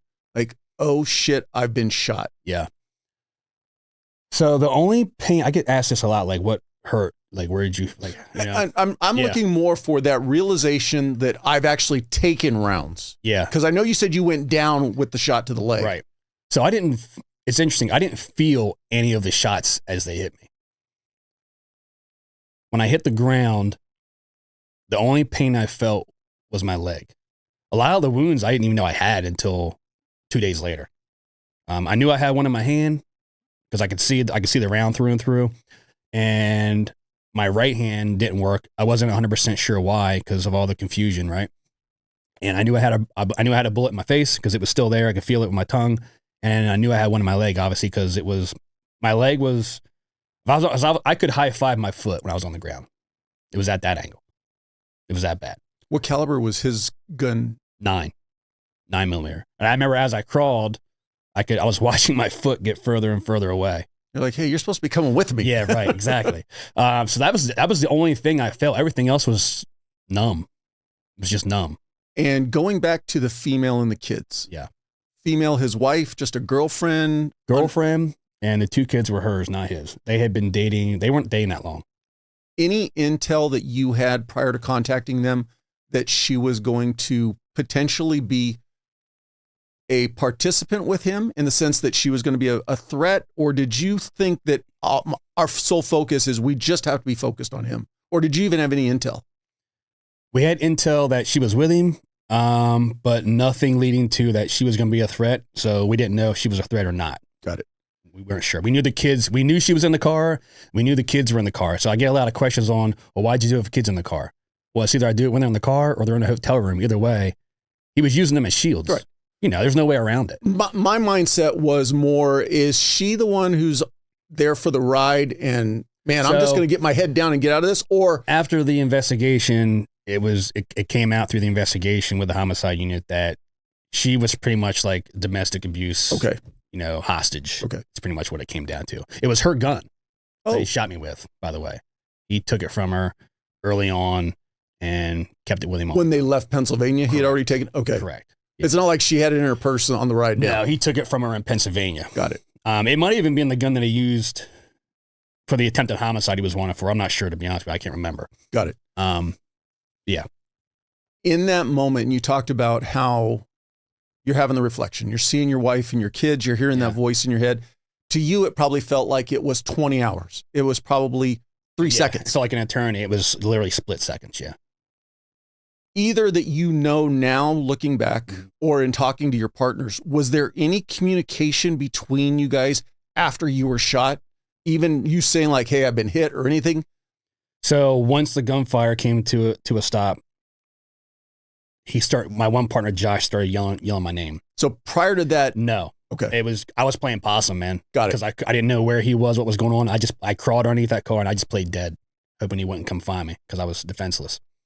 And basically from the time you got to the first emergency room, they put you out. So you were not conscious of you had no knowledge per se that you were heading into surgery.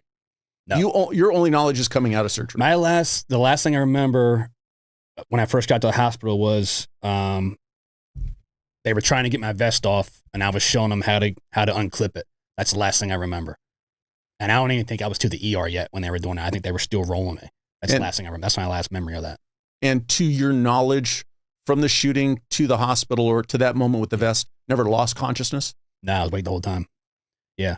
I think when my leg got hit, I think I blacked out. And when I hit the ground, I came to. Got it. Which is why my hands broke, because I couldn't brace myself. I think I kind of I fell on them and it jolted me back. So it was like, half a second that was probably out. Yeah.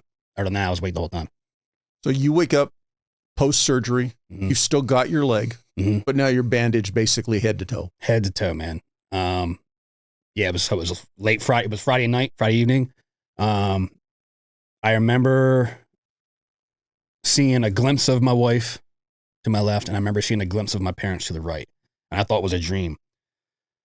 That was them saying goodbye to me.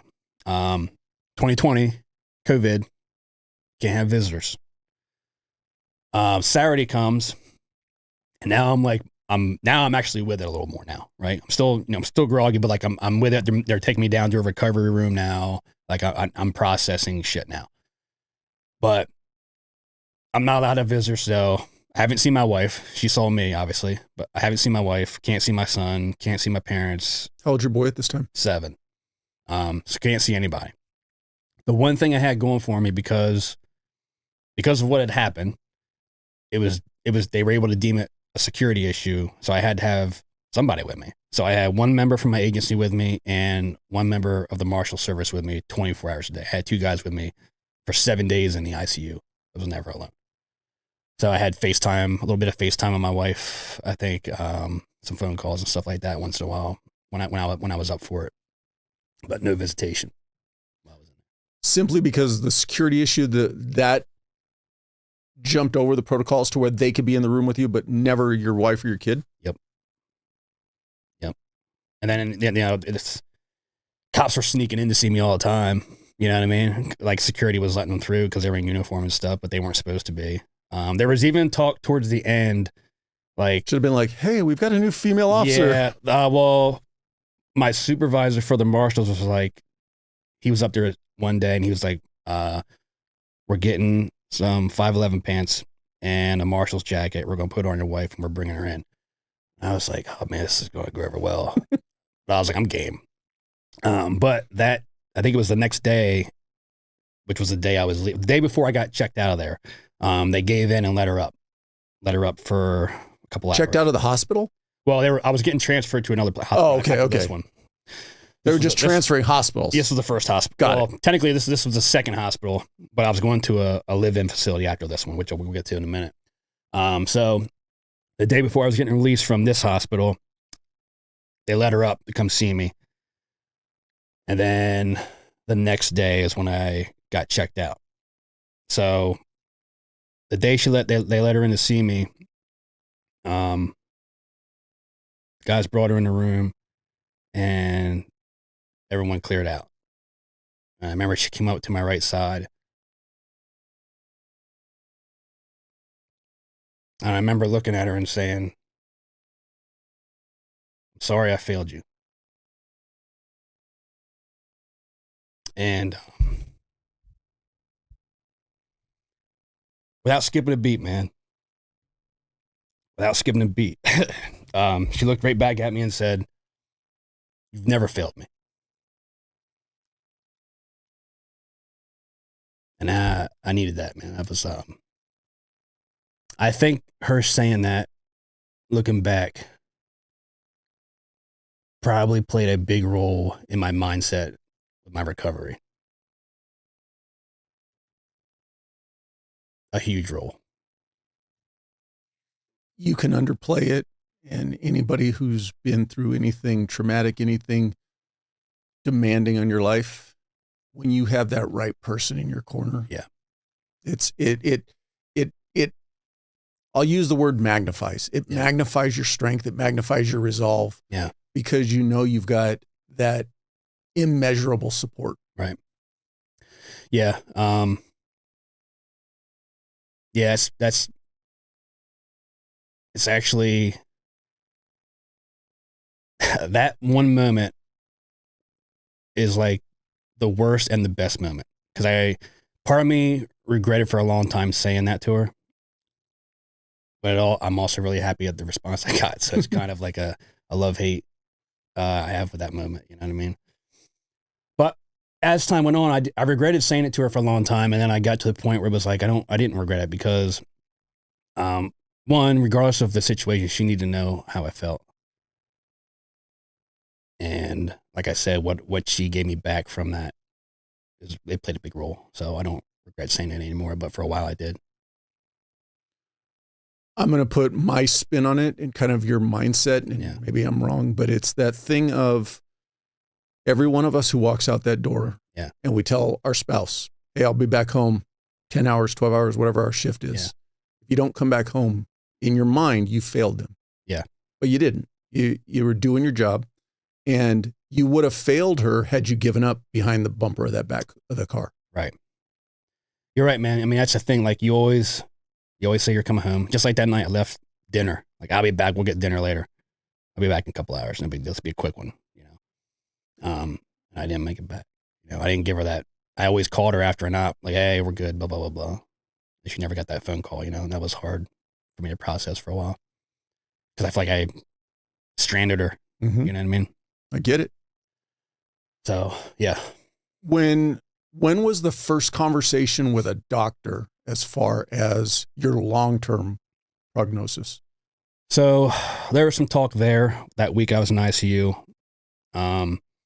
Not a lot of communication, man. Like I was still, you know, obviously I was still heavily sedated with a lot of stuff. Talk with the nurses, a little bit of talk with the doctors, but more when I got moved out to the next facility. But early on, you know, the consensus was, you know, this is upwards of a 2-year recovery. And my biggest thing was like, when can I run again? When can I run again? And it was, you know, you're looking at 2 years before you can start thinking about running again. Like this is going to take a long time. And then on top of that, your hands are a whole nother problem that we have zero answers for you because they're just shattered everywhere. And that was a jump ahead a little bit. The hands are actually what led to my retirement, not my leg. So to hear that, I don't like being told I can't do shit, man. Like most cops, I feel like, you know what I mean? And to take away like my physical activity like that, to tell me like you can't do this, you can't do that, blah, blah, blah. Like it was unacceptable for me. So my goal when I was in the ICU, I said, you know, my goal is they're giving me 2 years before I can run again. Like, fuck that. I'm going to run a half marathon in under a year. That's my goal. And the reason I pick a half marathons, that's always been my favorite race. I like half marathons. So I'm going to run a half marathon under a year. And everyone's like, yeah, okay, dude, whatever. You know what I mean? So, the day comes for me to get discharged from there. They're going to transport me to a live-in physical therapy center. And I'm supposed to be there for about 2 weeks, maybe a little more, depending on progress. So that day comes and they wheel me down, and now I get to see my son for the first time. And that was really hard, man. He was 7. And my wife had obviously conversations with him like you could with a 7-year-old about what happened. And I remember seeing him for the first time. And it's COVID, so I got a mask on. I worked undercover, so I had long hair at the time. It was all, tore up and messed up and looked like crap. And I got these big old, like, boxing mitts bandaged up my hands. And now I'm crying profusely. And I remember seeing his face, and he's just like stone, like ghost, no emotion. I remember trying to hug him, and he's just like scared, confused, and that hurt a lot. Like I was kind of like, I was happy to see him, but I was also like kind of mad that he was seeing me like that. So they loaded me up in an ambulance. They had a whole procession out there for me. It was great. They loaded me up in this ambulance, and the ambulance guys were great, man. They didn't really give a shit about COVID. They're like, your wife and your son can jump in with the ambulance with us. It's about like a 45-minute ride, maybe a little more. Back closer to home? Yeah, back closer. So heading south. So it's about 45 minutes to this new facility. And then from there, it was probably another hour to my house. So head out. My wife, Amanda's on my left. My son's on my right. And we're in this ambulance. And then, a lot of ambulances have those two little glass windows on the back door. And I'm laying on the stretcher, and I can see that whole line of red and blues, man. That whole procession for like miles. And I remember, thinking about all those processions that I had been in my, at that time, 17 years. Where the person in that leading car wasn't so fortunate as I was, coworkers, friends, strangers.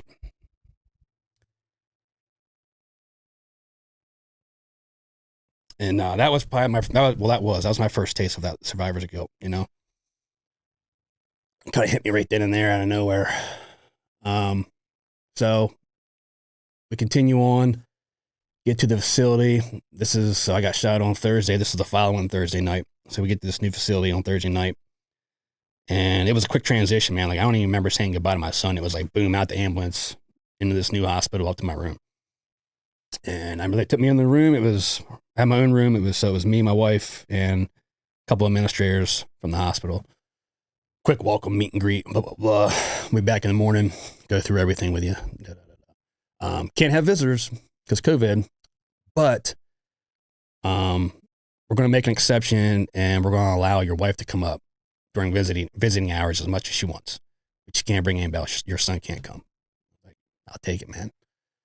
So they put me in this room, say goodbye. My wife's, she leaves. And now for the first time, I'm actually alone. And now I'm processing everything overnight, right? Why am I alone? How am I going to get through this? Am I going to be a burden? Because a lot of things are unanswered, man. I don't know what I'm looking at here.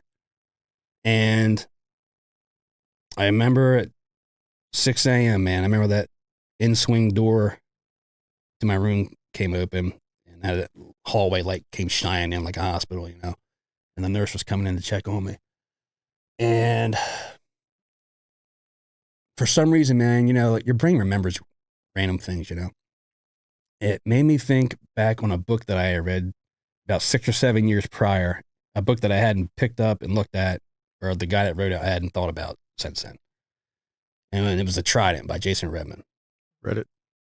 Great book. Great book. And I thought about it, and I thought about his sign on the door. And I won't get into Jay's story. You guys can look it up if you don't know it. But long story short, he spent some time in Walter Reed after his injuries, and put a sign on his door for motivation purposes. So I thought, man, this is a really good idea. Like, I'll take what I can get at this point, So my wife comes up at 8 for start of visiting hours, and I was like, hey, I need a poster board and a marker because I'm going to make this sign up. She comes back in with it, and she's like, all right, what do you want me to write? So I wanted to write it on my own. Hands didn't work. So yeah, pretty much it was like, stick a marker in here and I'm going to etch a sketch it. You know what I mean? Excuse me. So That's what she did. She kind of stuck it in there and just kind of scribbled it out with like whatever I had going on there. So I made the sign, slapped my patch on it, slapped the marshal's patch on it, signed it the best I could, and threw it up on the door. And I remember it was up there for like 2 minutes, maybe a little longer, but it feels like it was like a couple of minutes, man. And then I had staff in the room asking me like, what's wrong? Who pissed you off? You know, like what happened? And I was like, nothing happened. I can assure you the entire 12 hours I've been here alone in my room, no one has offended me. I put it up there for 2 reasons, man. One, for what it said. The sign on the door was a warning. I didn't want a pity party. I didn't want nurses coming in, doctors coming in, whoever. I didn't want them coming in there, throwing me a pity party. This poor cop, this poor guy, blah, blah, blah, blah, with sad faces. I didn't want any of that garbage, man. I didn't have time for it. I didn't just want my life back. I wanted a better life. You know, I wanted to use this as almost like a stepping stone to get somewhere better in life, right? And the only reason I put it up there was accountability. Every morning I woke up, I knew I was going to wake up to that door in swinging with some nurse walking in at 06 for my daily shots and meds. And the first thing I saw was going to be that sign on the door. And if I didn't live my day by what I had put on there in my own handwriting, I was just a hypocrite, you know? So I did that, put it up there, and it worked, man. Every day was, I started every morning with music playing on my phone. Every morning at 07, I'd call into my PD and do shift change with the guys from day work to night work, see how their night went, see how the day went, whatever. Try to get as much normalcy going as I could. I didn't want to be shut off from the outside world, you know? Plus, I wanted the guys to know, like, I'm good. We're going to get through this. So I had that kind of mentality going in, but I also had to come up with a game plan. I was given 2 one-hour sessions of physical therapy a day. And they were brutal sessions. Just want to stop you there real quick. Yeah.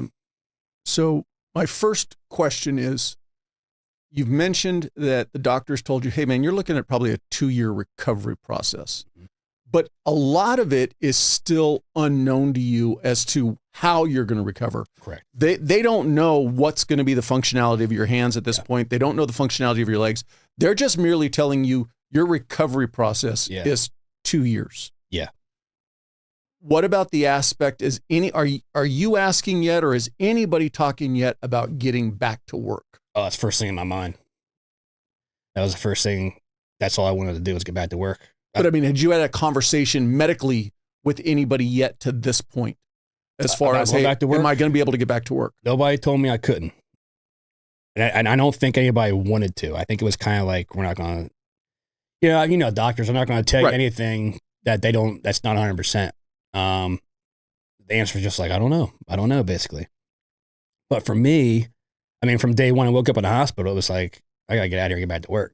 Are you guys going to save my spot? It might be a while. Can you save my spot in the task force? Like, I'm going to go back. And to jump off a little bit, like talking about all that with the guys and all that kind of shit, I didn't think about how my wife thought about me going back to work. You know, I wasn't, not that I didn't care. We don't think about our family. We think about us. Exactly. I got to go back to work. I got to get my pension. This is what I do. Not thinking about how that's affecting her and what she thinks, you know, which is a whole other story, you know? But yeah, I'm sorry. Where were we going with that? I want to know, when you're starting physical therapy, kind of your mindset and what information you're being given at that point. As far as, there's one thing, the average person is probably just thinking, okay, I need to recover. Yeah. People like us, when am I going to be recovered enough to go back to work? Yes, exactly what it was. And so I was wondering if you were getting any feedback at that point. Yeah. What could have been the best scenario for you was, we don't know. Yeah. So at least you weren't being told, no, it ain't going to happen. It was always, I don't know.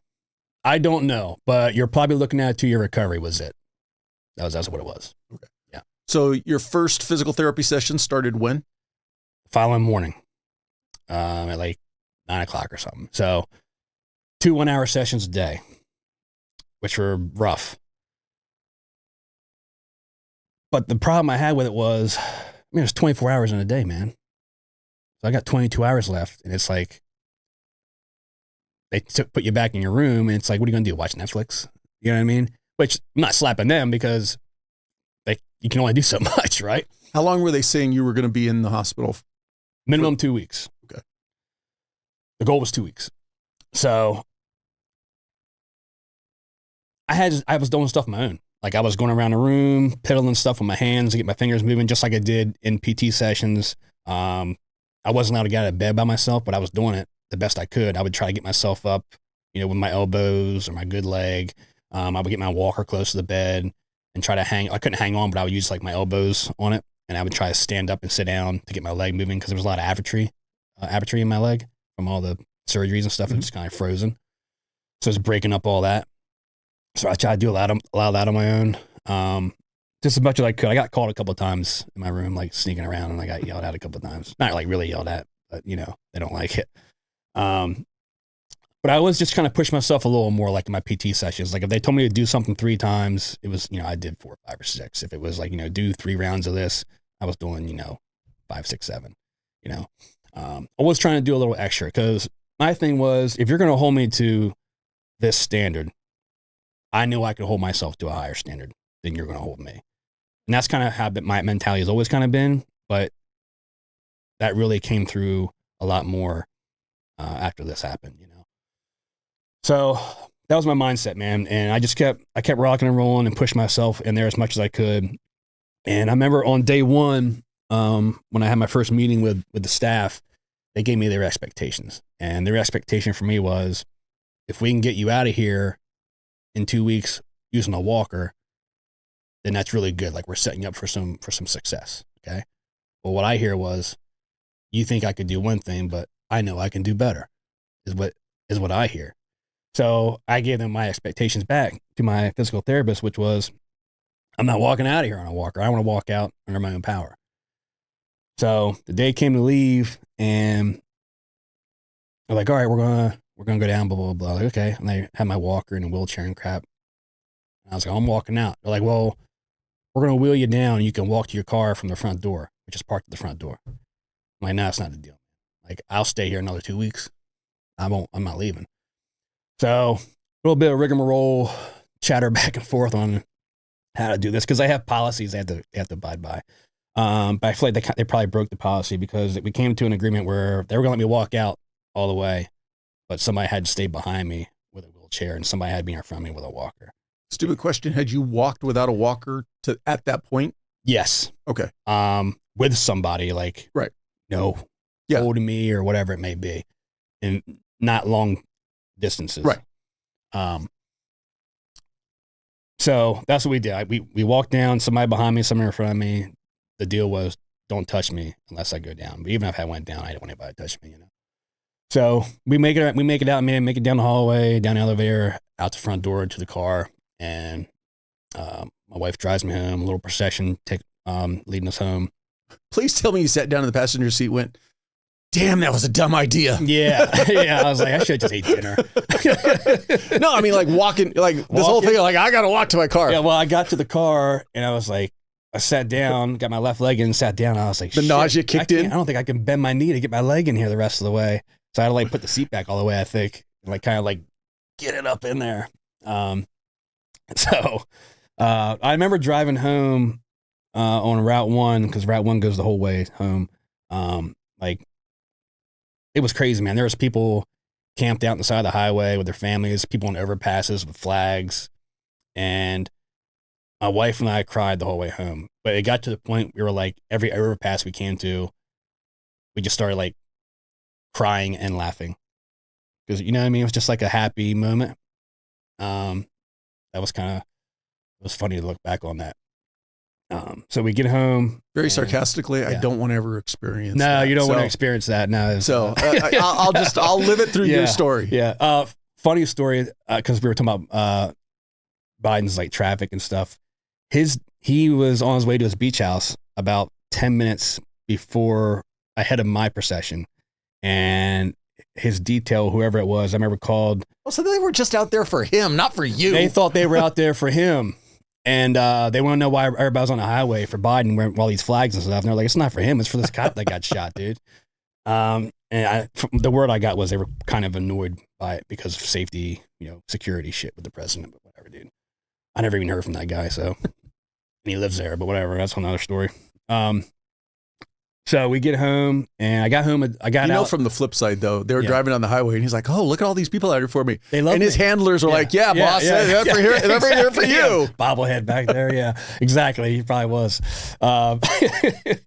So I got out a day early, and we get home, and surprised my son. My wife didn't tell him I was coming. It was like a little surprise. He thought I was coming home the nect day.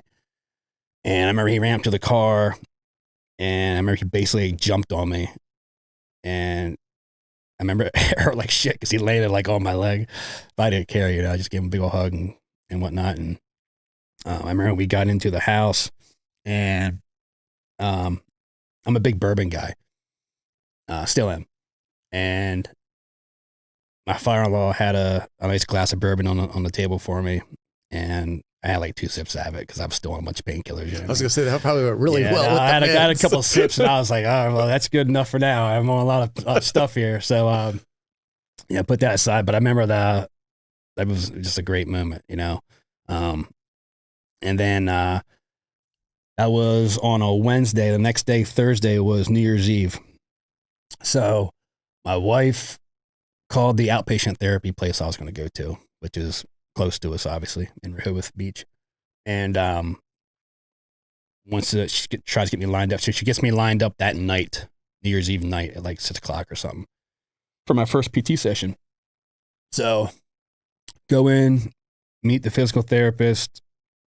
Same deal. Like, these are my expectations, and I gave her mine. And I had PT sessions 5 days a week. For like 1 to 2 hours, depending on what's going on. And my therapist she was awesome, man. Like, she saw really early that the goals I had set out to achieve, that I wasn't messing around. And she made it a point to push me that probably further than a typical physical therapist would, because they don't push people too hard because, getting hurt and whatnot. But she made a point to push me to a point that she could in her position.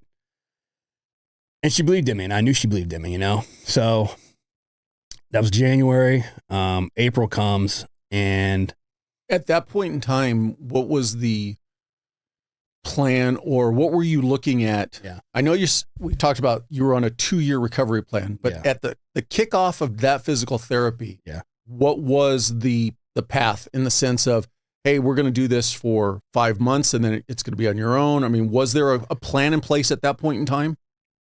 No, it was pretty much, you're here until you can do A, B, and C. You're here until we can't get you any better. Okay. You know what I mean?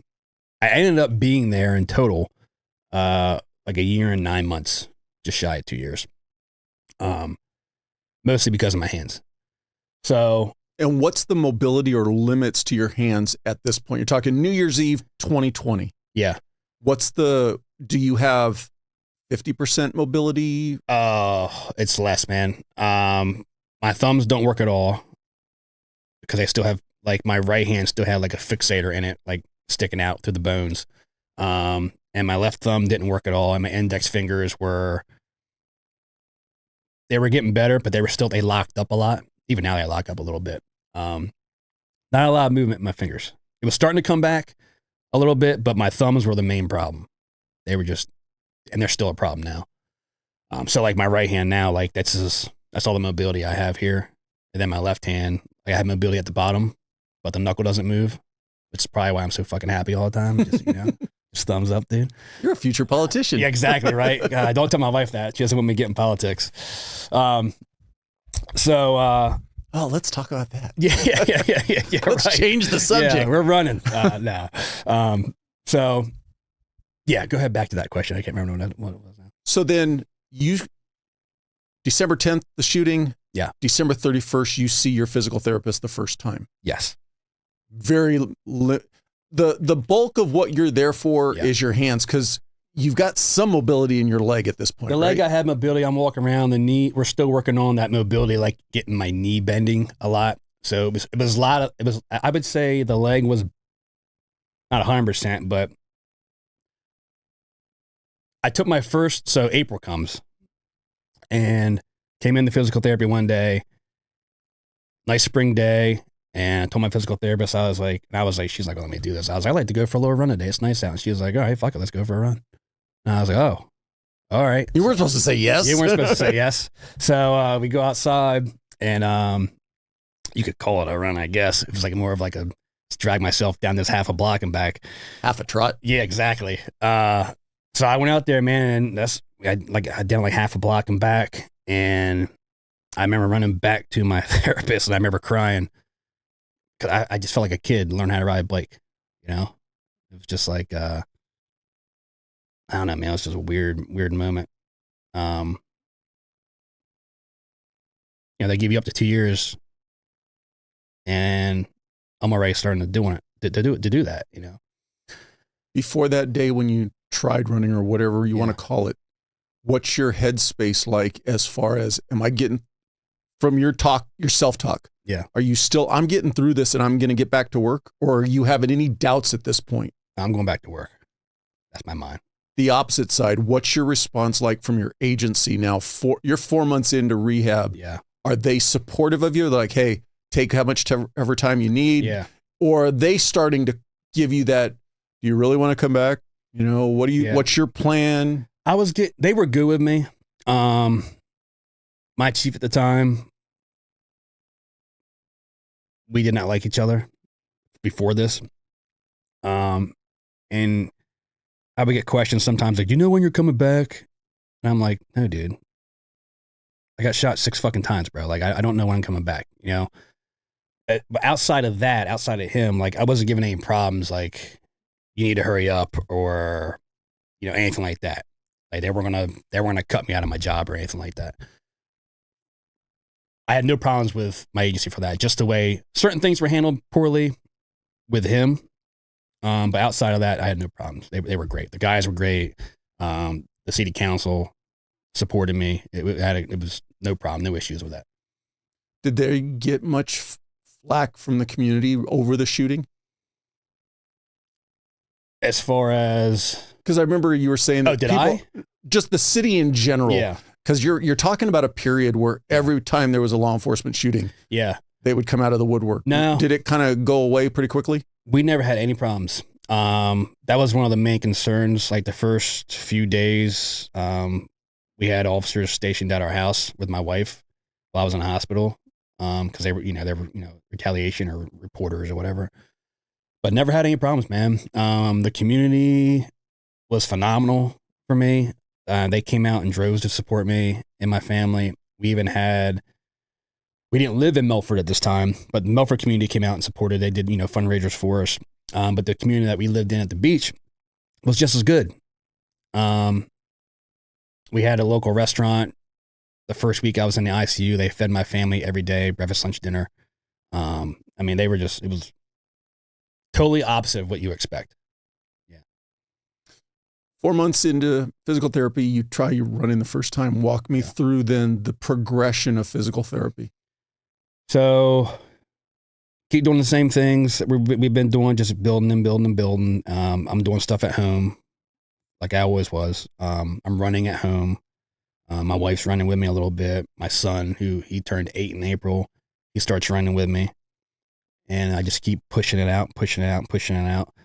And now to back up, my goal was to run at half marathon. So when I got home from the hospital, when I finally got home, I signed up for a half marathon. The first one available within reasonable distance was in November. And it was on the boardwalk, which is where my therapy place was. So I signed up for that. And so I was working towards, and my therapist knew it, I was working towards that. So would you say that was your first formal goal that you kind of set for yourself? Yeah, that was my first long-term goal. Yeah. So my whole thing is, and this is something I speak about when I speak is, what powers you through your day? If you're like me, coffee's at the top of that list. So take your coffee to a new level with Trident Coffee, a veteran-owned brand that's redefining your coffee experience.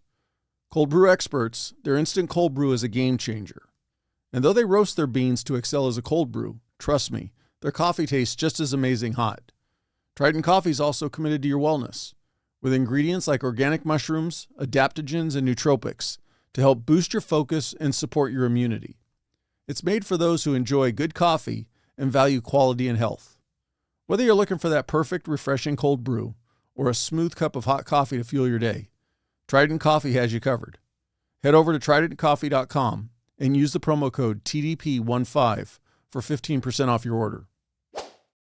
You got to have long-term goals in life, in work, or whatever it may be, right? But to get there, you got to have your micro goals. You got to give yourself those small wins, right?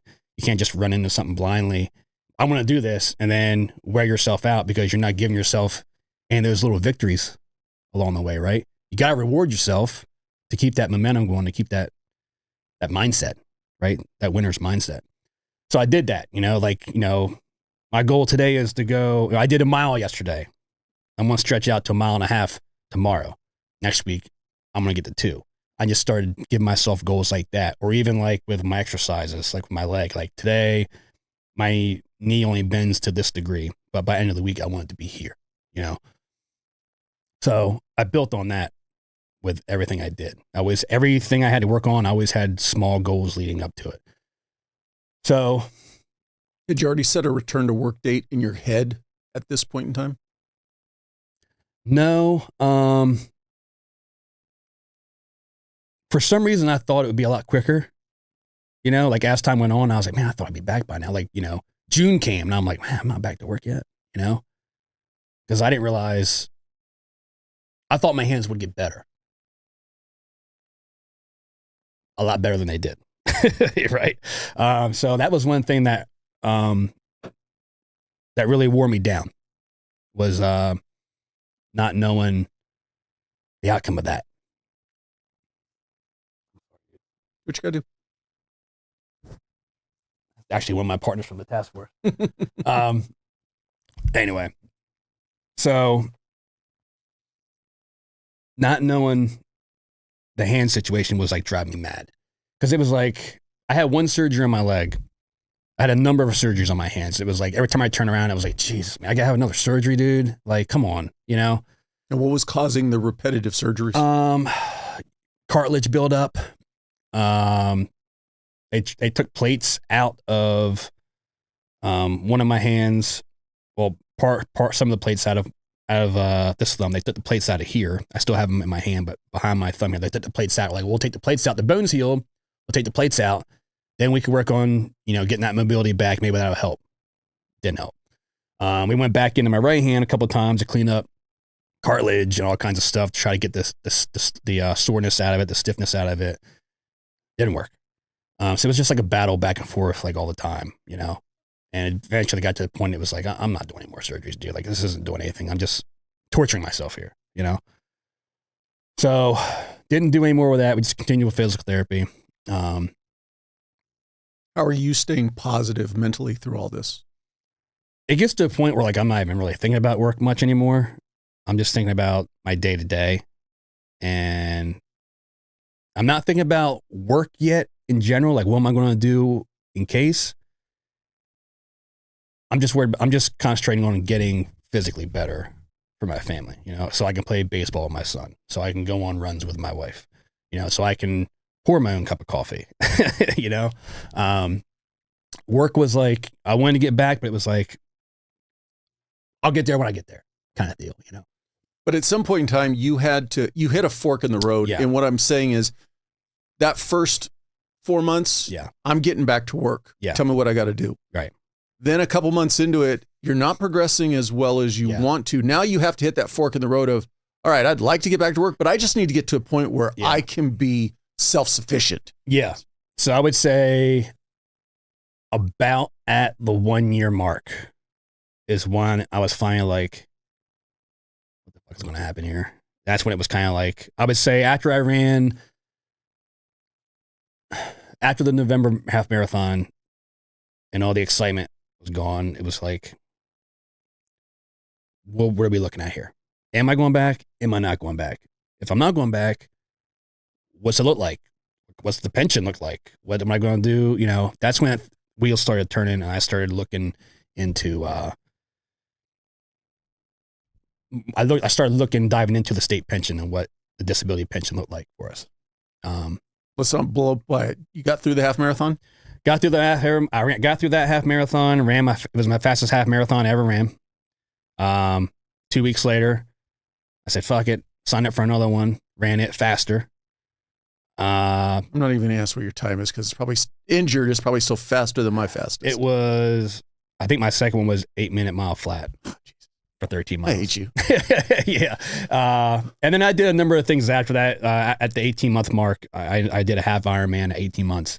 And I did some other stuff sprinkled in there. That 1 year mark, you're starting to question. Yeah. Are you questioning in your head before you're vocalizing it to anybody? How long were you thinking about it before you really start like, okay, I need to start talking to somebody about this?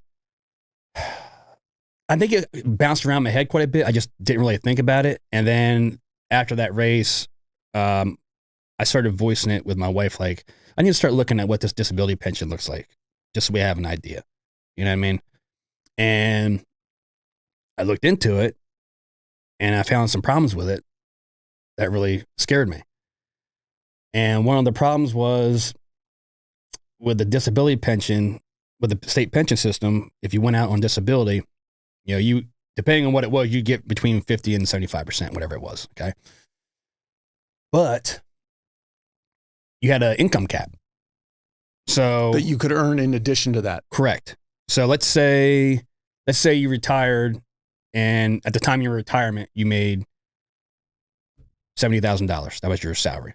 And now your pension is 40, even on a 50, whatever. Even on a good end, right. Half that. Yeah. Let's say your pension's $50,000 a year. Okay.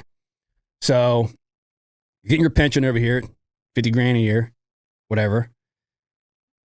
And the salary you used to have was 70.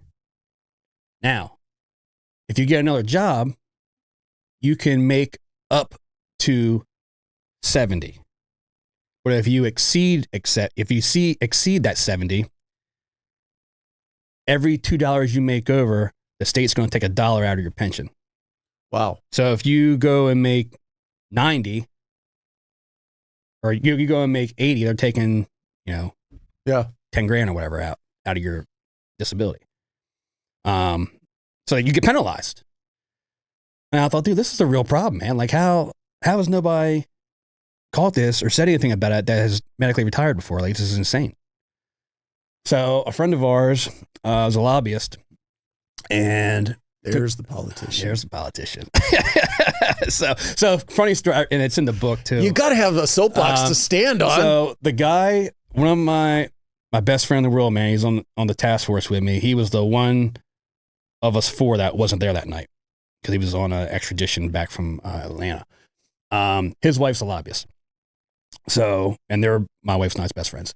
So we're talking to her about it, and she was like, well, we can work on this. So took to some politicians. Long story short, did some digging on it. We rewrote the bill, passed it in the state Senate and the House, and now there's no cap on your income if you're retired on disability. You can go out, you can be a millionaire if you want. It's not going to affect your pension. So we got that changed over. We discovered that in the fall of 21, and I think we've got it passed and signed off by the governor in like the following June. That's cool. Yeah. So that was something my wife and I are very proud of. Yeah. The odd thing is that nobody prior to that had thought about, or if they hadn't put enough effort into getting it changed. Right. So that's cool. Yeah. I mean, that was my thing. Like, I didn't know if I was going back there or not, but if I wasn't going back, I wasn't going to live like that. Like, look for work, man. This is what I get. Somebody's got to do it. I'm going to do it, So we went to work on it, and, it's affected a lot of guys since then. What came first? Your mental knowledge, like, hey, I'm not going to be able to go back to work. Yeah. Or your agency saying you're not going to be able to come back to work. So my agency didn't say anything. It came down to the doctors. So it got to the point probably in the springtime where I was like, I don't think I'm going to be able to go back just because of my hands. This is the spring of 21? Spring of 22. 22. That okay. So we're pushing the 2-year mark. December would be 2 years, and we're in the spring. Got it. So I'm like, I don't know if this is going to work out. No, I haven't had any progress on my hands in months. And we get to September, and my therapist is like, yeah, this is it. Like, we can keep going, but I don't think you're going to get anywhere. So, and my surgeon at the time was like, we're getting there. Like, we go back. I go into what was my final appointment with my surgeon, and he was like, I'm going to ask you a question, and before I tell you what I'm doing, I want to know what you had to say. I was like, all right. He's like, do you feel like you can go back to work? And my wife and I had talked about it, and I wanted to go back, man, so bad to the task force, because I just feel like I wasn't leaving on my terms, you know. But I knew with the way my hands were, I could have gone back and probably qualified with my handgun. But the problem is, like, even today, man, like, it's been 4 years, over 4 years now, and it's like, I drop my coffee cup and shit all the time still, you know? Had you tried to shoot a gun to that point?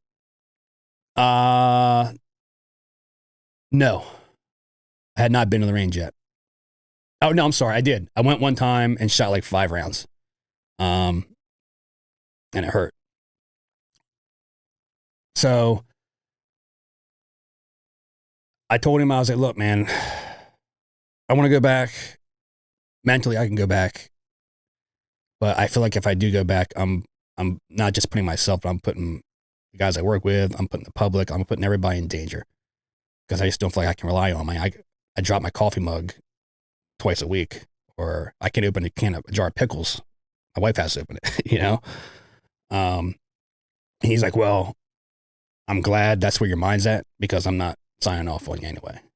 He's like, you're not going back as a cop. You're gonna have to either resign, or if you can retire. He's like, I don't know what your process is. He's like, you're gonna have to medically retire. I was like, all right. Now, are you serving, and I'll call it 2 masters at this point? Yeah. Is the city willing to accept this doctor's sign off, or are you dealing with a completely different medical examination from the city's doctor? If you were to go back? Actually, the city doesn't have anything to do with it, because we go through like a state pension system. So Okay. it's through the state. Okay. So the state will send you to a doctor. So you have to get like, my surgeon will send me to a separate doctor, like a testing process to test me on my mobility, to see if I'm capable of handling that type of environment, whatever it may be. So at some point in time, if your primary doctor signed you off, you're good to go. Yeah. You would still had to have gone to a doctor through the state to get their final blessing before going back to work. Yes. That was my understanding of it. So he told me that. My son didn't want me to go back to work. So the family aspect of it, my son did not want me to go back to being a cop. Can't blame him. At this time, he was 9, I think, when this decision came. I think 9. When did he voice that to you the first time? Oh, in the first week of me being home from the hospital, very early. Yeah, he was not wanting me to go back to work. And my wife, she didn't want me to go back to work, but that's who she married, and she knew that. And the conversation was, if you get clear to do that and that's what you want to do, I support you, because I know who I married. So there was part of me that really wanted to go back, and there's a part of me that didn't want to go back just because of my son. But I'm so close to that 20-year pension, it's like, I gotta go back, man, you know? And at this point, the flip side, stupid question of that. Going and hitting the 20-year mark, what would have been the difference in your pension between a medical and your pension? Well, so with us, 20 years is 50%. And when this doctor's appointment came, I just hit 19, because I was still gaining credit in my pension. So, but at worst, you were looking at, even if you hadn't had any conversations with the retirement portion yet, the worst case scenario, 50%. 50%. Right. So you're fighting for basically the same amount of money. If you were to be able to get back to Pretty work. much. The only difference would be because it's a disability, it'd been tax-free, so it'd been quite a bit more probably. Got it. You know what I mean? But the problem is, so doctor says you're not going back. Okay, go home. Hey, I'm not going back to work. Da-da-da-da-da. So now I got to go to the pension office and say, how do I apply for disability pension? They give me the paperwork, take it back to the doctor. He signs off on 1,000 forms why I can't go back to work. And then I submit to the pension office, and it goes through a whole rigmarole with the pension office where they have to approve this and approve that. And then they come up with a percentage that they give you. And you don't know what you're getting until the day they call you and say, you're retired today, and this is how much Here's your money percentage. Yeah. So you're blind. And I was blind for 3 months. So this is September. So yeah, December 4th was my retirement. So I didn't know till like the first week of December what I was getting. Now in your head, you had to know, I'm done. I'm no longer going to, there's probably a part of you that maybe even through all of the rehab and everything else, you're starting to almost, I'll say, you're starting to get that feeling like, okay, I'm no longer a cop. But there's still that itch in the back of your head, like I can get through this and I can get back. Then you cross that bridge and like, I ain't going back. Yeah. But then you cross the final bridge and now you're official. On a piece of paper, you're retired. Yeah. How's that day for you? That was tough, man. It was a lot harder than I thought it was going to be honest with you. Because like I said, backing up to the spring, I had the inkling that I probably wasn't going to be able to make it. But when the day at the doctor's appointment, when he actually said, yeah, you're done, it was like, holy shit, man. I'm not a cop anymore. And I've been in this line of work since I was 18, went to academy when I was 21, and I was 40, just shy of 41 now at that moment. And I was like, who am I? Who am I? I don't know anything else. This is what I've done literally my entire adult life was in law enforcement. And now all of a sudden I'm being told, hey, what do you want to do when you grow up? And prior to this, the only thought that you had post law enforcement was possibly be a canine trainer. Yep.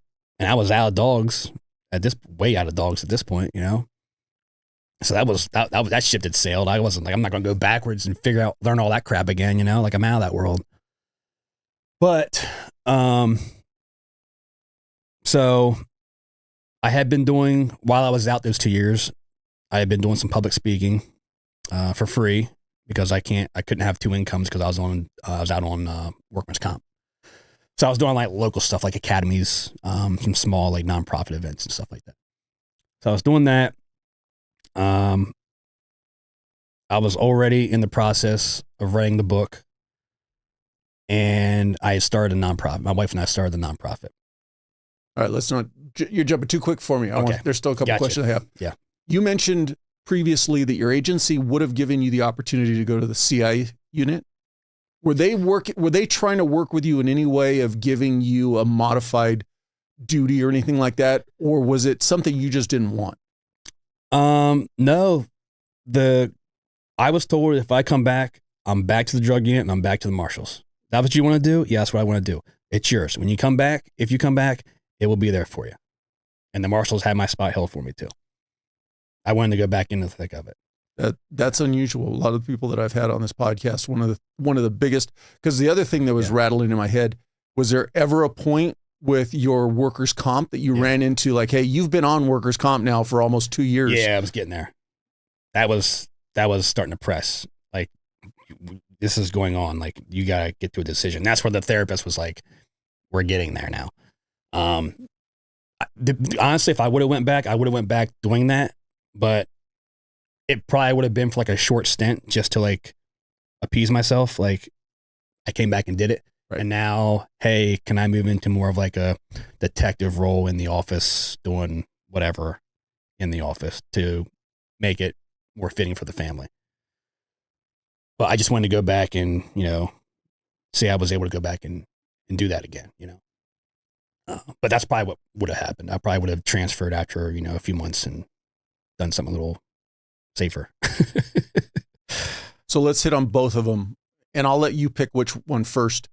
Starting the nonprofit, deciding to write the book. Yeah. Which one Which one did you come to the idea of first? The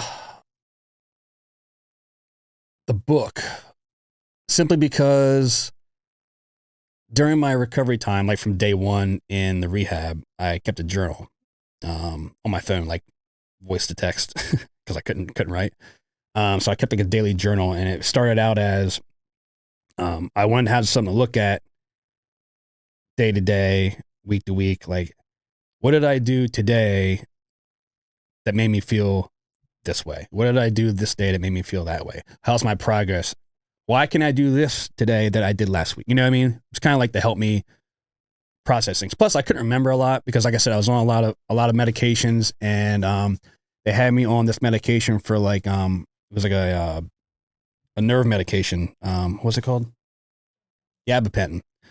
And it like just clouds your brain, makes you feel like, it really makes you feel like an idiot. Like I couldn't think straight. So like I that's one reason why I kept notes on a lot of shit in the beginning. And it was kind of like looking at it, I'm like, this is a book. I just got to fill in the gaps with everything. You know what I mean? Were you talking and writing coherently though? Like when you went back and read it, were you like, yeah, what the hell was I saying? The book? No, what, like when you're reading, like if you there's a lot of stuff that was on there. I was like, what the fuck is this thing? Like, I don't even know what the hell, what? I don't even know. Yeah, there was a lot of that. Yeah, there was a lot of that kind of stuff. Yeah, I was on meds. It was a lot of stuff. And I remember like when I finally, the unicorn has come through my room again. Yeah, I remember like when I finally locked at a publisher, they were like, what is, I was like, just, if you got something you don't know, I don't know either. So just move on. Yeah. How was the process though for you writing a book and kind of telling your story? And I apologize. Yeah. I try to read an author's book before we come on so I can ask questions. So I'm going into this blind. I apologize. Yeah, it's all right. It was therapeutic, you know, putting things on, man, when you got stuff right around your head and you put it down in black and white, it changes it, you know? And then, you know, I had regular meetings with my publisher talking about stuff, and that was like talking with a therapist in itself, just talking it out, you know, with someone that you're not with on a daily basis, not a friend or a family member, you know, like going to a counselor, someone you don't know personally, you know? So it was interesting process. I enjoyed it. It's very therapeutic, like I said. And it was kind of stressful because you're like, what do I put in there? How do I word this so it sounds right? You know what I mean? So there was a lot of that, but I enjoyed it. It was a fun process. The process to find a publisher, was that difficult? That was tough, dude.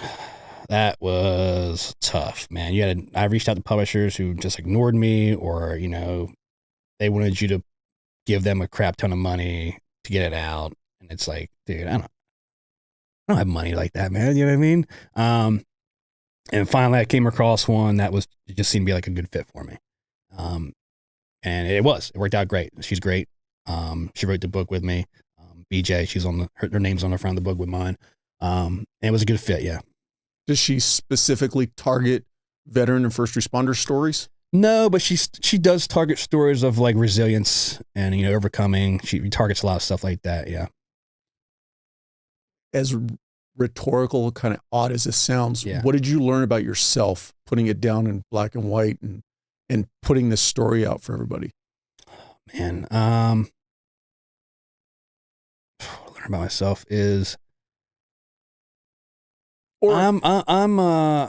I think I found out, and maybe I'm like this because of what happened. I don't know, but I realized that I'm a lot more emotional than I thought I was in the past. Or maybe I'm not. Maybe I just show it a lot more now, which is probably what it is. Like I'm definitely comfortable with showing my emotions. As you see in this podcast, I mean, you know, I've been on stage talking to 800 people and with tears in my eyes, and it doesn't bother me. You know, that's who I am. That's my story, and that's, you know, there's nothing wrong with that. There's nothing to be ashamed about because you get emotional about something. I mean, I've been on stage talking to 800 cops and seeing them in the audience listen to me with tears in their eyes. There's nothing wrong with that, you know? So one thing that, not just the incident itself, but definitely, you know, part of writing the book was, because with the book, you have to speak about it, right? So getting in tune with my emotions, like how I handle them, how I show them, express them. I think that's one thing. I think it's crazy. I'm sitting here thinking about you telling this story, and I'm thinking back to the first question. Yeah. And the guest has no knowledge of who the next guest is going to be. Yeah. And had you not gone through what you've gone through, would you be as openly emotional today? And would you show people your emotions? Probably not. Because thinking back as cops, it's not what we're trained to do. We're not trained to do that. You're not trained to show emotion. You know, you baggage it up, throw it in the back, go about your day, you know? And that's that old school thought, man. Like, don't take the job home with you. And that's such bullshit, man. That's such a bullshit thing, dude. Yeah, that old school thought of, well, if you don't go home and talk about it, you're not taking it home with you. You're taking it home with you. I was taking it home with me for my entire career with my wife and didn't realize it. She realized it, you know? I didn't realize it. You know, those days when you have those bad days because of whatever happened at work. And what do? You come home and you're in a shitty mood. And then you get in a little tiff with your wife. Like, what's your deal? And you're like, oh, nothing. Da, da, da, da, da. What happened at work today? Nothing, you know? So that's one thing that I got better about that a little bit before the shooting, because I had some other things happen in my career a couple years before that made me want to open up a little more. Then after the shooting, it got, I tell my wife everything, man. I don't keep anything from my wife, dude. I mean, if I wake up in the morning and I feel like there's a bad moment coming on, she knows it, you know, and she knows when to give me my space and when not to give me my space, and vice versa, you know. So we're very much in tune with each other and in agreement with open and honesty, which has made our relationship. I mean, we've always had a good relationship, but never as good as it is the last few years. The flip side to that is the nonprofit that you started. How'd that come about? So obviously a big part of my life and then leading through my recovery was fitness. And, you know, I was doing a lot of public speaking with academies and whatnot, and talking to a lot of guys that were going through things while I was going through my own recovery. And I just wanted a way to give back. So we started our nonprofit, the Fit for Duty Foundation. And the whole premise is to push the importance of physical fitness and mental fitness in law enforcement, right? And we do that by, what helps me is going to the gym. Okay, that's my therapy. Even to this day, that's my therapy. So I'm a big CrossFitter. So we try to get you into a CrossFit or some sort of functional style fitness gym, similar, right?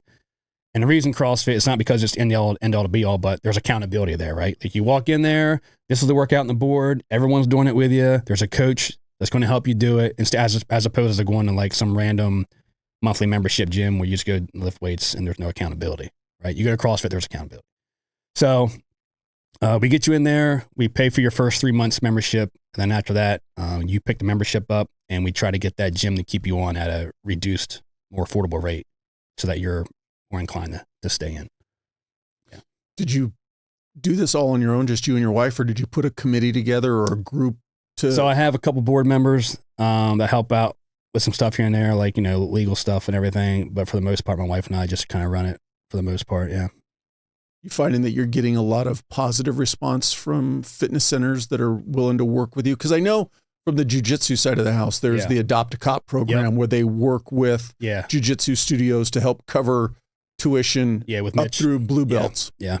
I mean, I haven't had one give me problems. You'll get one once in a while. It's like, well, we don't do discounts. And it's like, all right, well, that's fine, whatever. You know, sometimes if it's too much, I won't use them, and I'll find another one that they can use, you know, that's more affordable for them. And that happens sometimes, but for the most part, they're like, oh yeah, man, we'll do a whatever discount, whatever. And so I don't really have any problems with it. Once in a while there is one that's like, we just don't do discounts, and, you know, it's your business. It's fine, you know. So what's the process to get into your group and become a sponsored member? fitfordutyfoundation.org. You go there, there's a form you fill out. We'll get the form, we'll contact you, we'll do a little background on you to make sure you are who you say you are. You know, I need to see your credentials. I need to know where you work.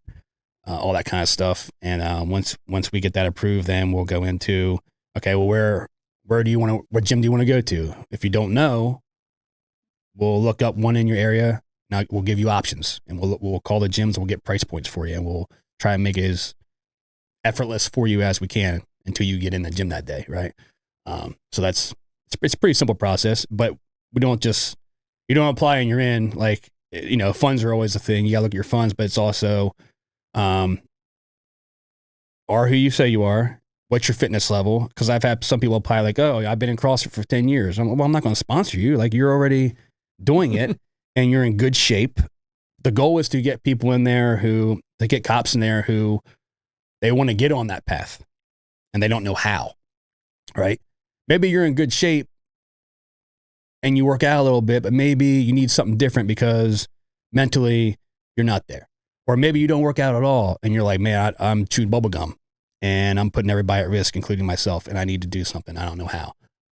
I'm going to help you, And then with that, later on, that's what spawned a lot of my, like, I do a lot of online coaching now, like fitness, nutrition, mindset coaching.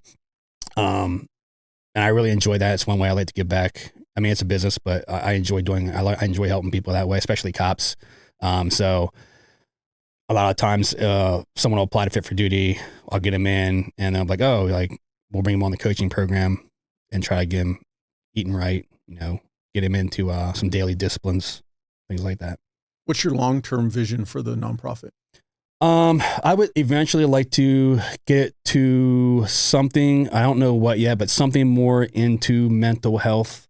I don't know exactly what, but I want to, it's big on fitness, obviously, right now with CrossFit, but I want to dive in somewhere to help guys with their mental fitness and other aspects. I'm just not sure what that is yet. Through your journey of this whole shooting recovery, have you talked to therapists, and do you continue to talk to therapists? So, or a therapist? Yeah. So I get this a lot. So there's a place a couple hours from me. It's a recovery center for first responders, from everything from substance abuse to guys like me, whatever it may be. And I go there once a month and speak. So I get a lot of questions about that. And, the way I recovered is not for everybody. Everyone has to find what works for them. And I always encourage talking, whether it's friend, family, coworker, professional, whatever it may be. For me, I went to a therapist after about a year and a half. And the reason I went to the therapist, I felt guilty because I hadn't been to one, is why I really went. At the time, I've been talking a lot to friends. Like I said, my wife and I talked all the time, and talking about it was something I did regularly with the public speaking that I was doing, which is therapy, right? Like, this is therapy for me doing that now. So I went to a therapist once, and the guy just turned me off the therapist, man. Before I even got into the story, he gave me this whole rundown on how he thought PTSD was overrated and it's this and that and and it's overdiagnosed. And I hadn't even gotten into what the hell I was there for yet. And it really turned me off to him, and told him my story. I was in there for like 45 minutes, crying. And he was like, all right, well, you sound good. If you need anything else, let me know. And he cut me out the door. And I was just turned off, dude. And I was like, I'm just done. Now, were you referred to this guy, or did you just find him on your own? I was still under workers' comp. And according to workers' comp, he was the only workers' comp therapist in the state. So I went there, and it was a terrible experience. Now, obviously, not every therapist is like that. I could have gone somewhere else and probably found someone awesome. But like I said, I didn't feel like I was in a spot where like I had to have that. I mostly went to that therapist because I felt guilty that I hadn't been to one. I was doing really good with what my process was with my physical activity, talking to my wife, talking to my friends, my coworkers that I had before, the public speaking. Like, I felt comfortable. I wasn't in a bad spot. So if it ain't broke, don't fix it, right? Now, like I said, I don't encourage people, like, don't go talk to therapists. Go talk to a therapist, Maybe one day I'll go back and try another one. I don't know. Like I said, my process, what I did worked for me, might not work for somebody else. And what someone else does might not work for me. The previous guest, Mike Smiley, yep. little plug, episode 178. One of the things he talks about is after his shooting, he wanted to go talk to somebody. And the list you're given is who's on the workers' comp, who's one of the, go see one of these people. Yeah. And then on his own, he found a therapist, a doctor in the exact same geographic area. Yeah. Retired cop, knew everything. You know, it's like would have been the perfect person for him to go talk to. Yep. But because they weren't the approved provider, couldn't do it. He had to go to it on his own. Yeah. You know, and it just, that's when I really start getting frustrated. Yeah. And this is not just this seems to be city governments across the country. Yeah. Is they don't look at the individual first. What's best for you? No. You know, hey, this is who's available. Go talk to them. It's all run by the dollar, man, and the insurance companies. That's what it comes down to. You know, it's not what's best for you. This is what we have to give you. You know, you mentioned the word survivor's guilt already. How are you dealing with that now that because to the opposite extreme where you kind of had a bad experience with this therapist, but you still got that inside you. Yeah, I'm good now. It was like a bang moment, like that happened, and then I got out. Got home January, February came. Another cop from Delaware got killed in February on a call he was on. And again, boom, I felt guilty for that. It kind of snowballed real quick. But over time, it's like anything else, man. You can't move on until you accept things, right? Can't go back in time. Can't change what happened. Can't dwell on it because all you're going to do is beat yourself up and put yourself in a bad spot. Do I know why it happened? No, I don't know why it happened, but it happened. And I know I'm here now. I don't know why it happened to other guys and they didn't end up like me. I'll never be able to answer that. So survivor's guilt, such a crazy thing, man. Did you have to get through that tunnel, I'll call it, of you second guessing the actions that you made that day? I did a little bit, but honestly, it wasn't too bad. Like, I was pretty open with myself with that real quick, almost from day one. Like, analyzing it, there was no other way to do it. Even you could have done it a number of ways. Right. There was going to be a shootout. Right. It didn't matter. I could have done it textbook and taken one round through the windshield and not made it. All I know, as the way I did it, we all survived. That's all that matters. And I'm sorry, did you say that either of your other two partners got hit with any rounds? They didn't. They were fired at and returned rounds, but they weren't struck. I was the only officer struck 6 times, and then the suspect was struck 10, 12 times. Yeah. The one thing that is unique to the first responder community, and in no way am I trying to compare trauma, and I've heard this explained by other people. Yeah.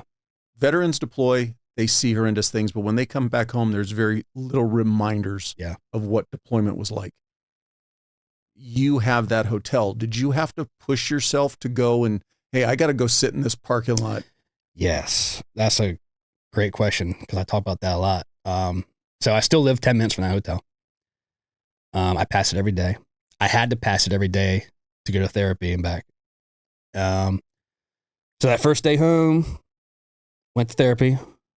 My wife drove past it, had a panic attack, came back, came home, drove past it, had a panic attack. Next day, we're getting ready to pass it. And again, thinking about me, not thinking about her, right? Because this happened to me. This didn't happen to her, right? Oh, it happened to her. Exactly. But in my mind, I'm not thinking about that. Not ignoring it, just, you're stuck here, you know? So I'm like, hey, pull in the parking lot. She's like, what? Like, pull in the parking lot. She's like, all right. So again, not thinking about her, but we pull in the parking lot. I tell her where to park. And we parked there for, I don't know, a few minutes, 5-10 minutes. And I just sat there and ate it, and chewed on it for a while, just in silence, simply because I don't like problems hovering out there, right? I don't like running from things. And I knew for me to get past this, I was going to have to attack it, just like everything else I try to do in life, right? You got to attack it, man. So my goal was, I'm going to put myself in this situation that's uncomfortable as many times as I have to until it becomes normal. Because my thought was, I didn't want to ride by that parking lot every day the rest of my life, thinking that parking lot owned me and being afraid of it. I wanted to ride by that parking lot and look at it and be like, that's my spot. You know what I mean? And I did that a lot. And even today, you know, over 4 years later, sometimes I still go back to that parking lot, and it's not to dwell on anything or pity party. It's almost like a victory lap. Like if I'm on my way somewhere for a meeting or wherever it may be, or even maybe I'm just running errands, I got time to kill. There's a Starbucks next door, down the street from it.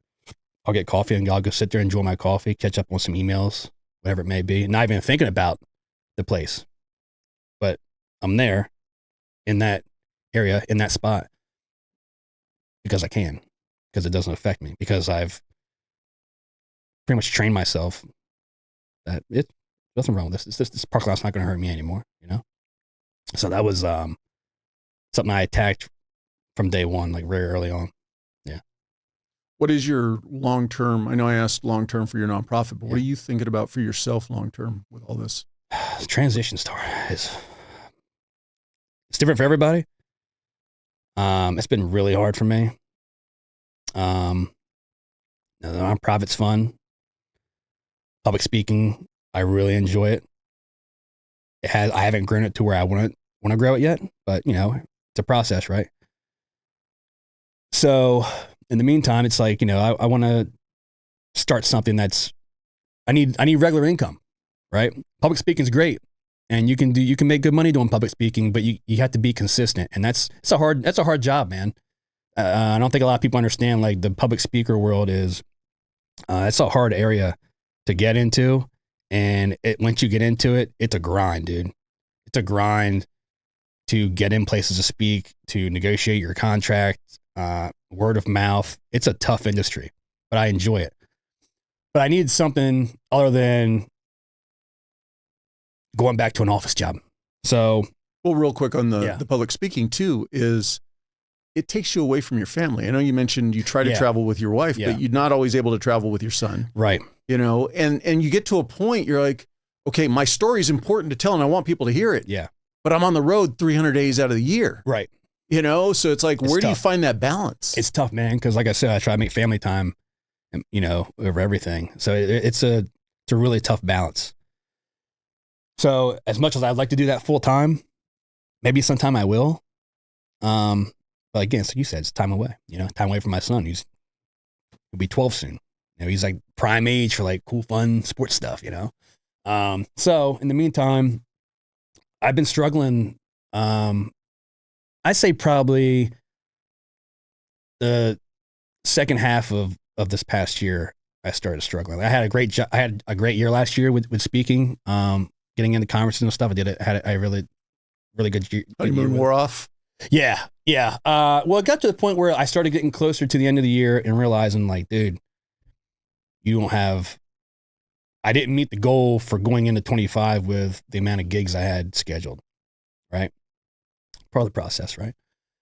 So I was like, man, like my year's not laid out the way I was hoping to be. And I can't live that way. Right. I got to have consistent income. So I don't know what I want to do. I don't know what I want to do. I don't know anything else, blah, blah, blah, blah, blah. And we were listening to a podcast one day. My wife and I, we went back to Michigan for Thanksgiving. My wife's from Michigan. And we were listening to a podcast on the way out there. And the guy was talking about how one of the things he does with his company is like home defense. Right.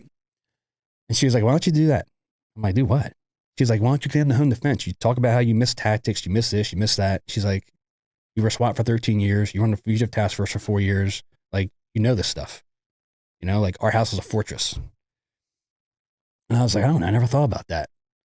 So I'll jump ahead.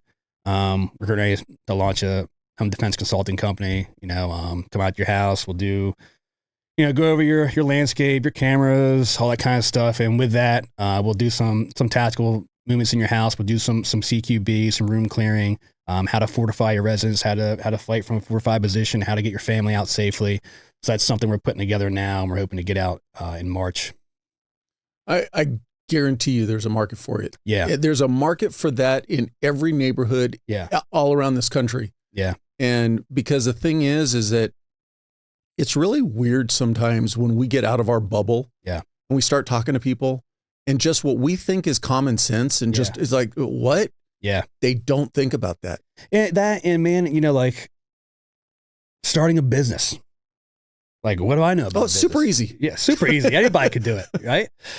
And you can. You just gotta learn. None of them fail every day of the week. Right, exactly. So, you know, there's that. And that's part of like, you know, facing your fears, you know, putting yourself. I always preach, even in my public speaking, you know, get out of your comfort zone. Push yourself to do hard things. I preach that all the time. And then meanwhile, I'm like, why am I not doing that in other facets of my life? Because it's easy to tell others to do it. Exactly. It's hard. So talk with my wife, you know, this is what you need to do. I think you'd be good at it. Talk to some friends. They're like, yeah, dude, like that'd be great for you. So yeah, we got that getting rolled up now. I got some subcontractors already lined up for certain things we're going to do. And yeah, we're going to get that going pretty soon. Pretty excited about it. What's your fitness life like today? Are you back at it 100%? I CrossFit, you know, 5 days a week. I go to the gym and lift. Last half marathon I ran was last April. This past June, I try to do something every year. Last June I did 30 days consecutive of Murph.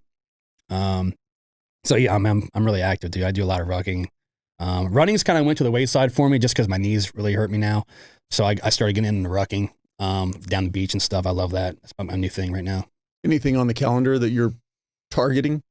Not yet. I'm looking at maybe trying to get into like some adventure races, you know, like running, biking, kayaking, stuff like that, something different. So that's something I want to start looking into this year. Yeah. Anything that we haven't talked about that you wanted to talk about coming in today? Nah, man, I think we hit it. Like, you know, the one thing for me, and like, I'm pretty open.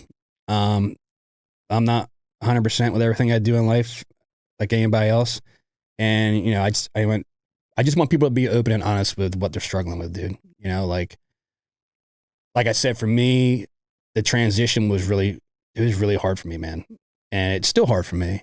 And it's a struggle. And I just want guys to understand that, like I said, you got to get out of your comfort zone, which is what I'm forcing myself to do with this business. You got to get outside your comfort zone. You have to force yourself to learn new things. And even before that, going back, I wished I had learned something else going through my long, you know, like planned ahead. What can I do after this life is over? Because most of us don't think about it. You're like, oh, this is what I do. Like you're a doctor, you're, you know, a lawyer, you work in a bank, whatever. This is what you do for a living. Well, you're not going to be a cop forever, man. Time's going to run out at some point.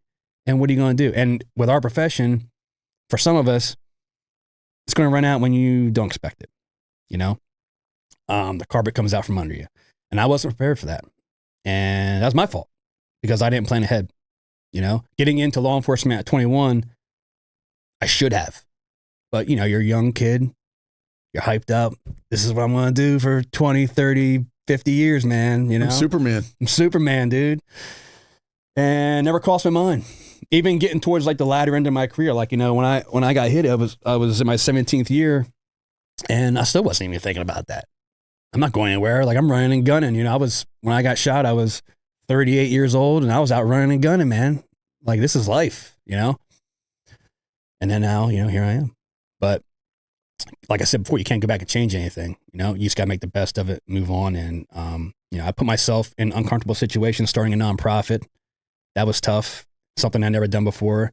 And now I got to do the same. I did it with public speaking and now I got to do it with, you know, home defense business, which, been kind of nerve wracking, but like at the same time, like I'm really excited to dive into that and get that going and build something on my own, you know? So, yeah. Since you've started a nonprofit, any advice that you have for somebody who's thinking about it now that you've been through it and lessons you've learned? As far as starting, a nonprofit, getting it up off the ground, getting it going. Yeah. as far as for someone to start a nonprofit, don't be afraid to ask for help. That was my biggest thing. I don't like asking people for shit. And I had to get a lot of help on how to go about doing this. You know, you could do your research online and stuff, but like get help doing it. Cause there's a lot to it, a lot of legal stuff to it. It's a long process, but it's worth it, man. You know, it's worth it. I really enjoy the nonprofit. I enjoy what it does. I enjoy talking to guys on the phone, guys and girls on the phone that need the help. It's worth it, man. I really enjoy it. Yeah. Do you have set dates yet where you know you're going to be speaking the remainder of this year? The next conference I have is TAC Ops Jacksonville, which is May. I think it's like the 26th. It's the week of Memorial Day. So I'll be in Jacksonville for TAC Ops. I have a couple others coming up scheduled later in the year. So, and then I can't remember now. I got like 3 or 4 lined up right now, which is low, down from last year, obviously. But I'm still trying to get some stuff booked on the table. And I still do a lot of academies at home. And the academies at home, I do those for free. Just because I feel like they're necessary and they're close to me. And the recruits need to hear that kind of story. So I still do that. Well, any events that you get lined up that the public can get to, that's something we're going to work on this year. And I can include it in the show notes. That's one thing going into this year. We're working on, my wife's getting into public speaking now, which I think is great because she can tell her story from a spouse perspective. So we're working on getting her dialed in with her presentation and getting her out there and doing a lot of stuff for like law enforcement spouses and things like that. So be on the lookout for that. Do you have your own specific website or just the website for the nonprofit? Yeah, so you can find me at thetjwebb.com. Same thing on Instagram, the TJ Webb. And you can find everything you need to know about me there. Find the book there. And yeah. I'll make sure I get all that included also. Yeah, appreciate it. I appreciate your time, brother. Thank you for sharing your story. Thanks for having me, man.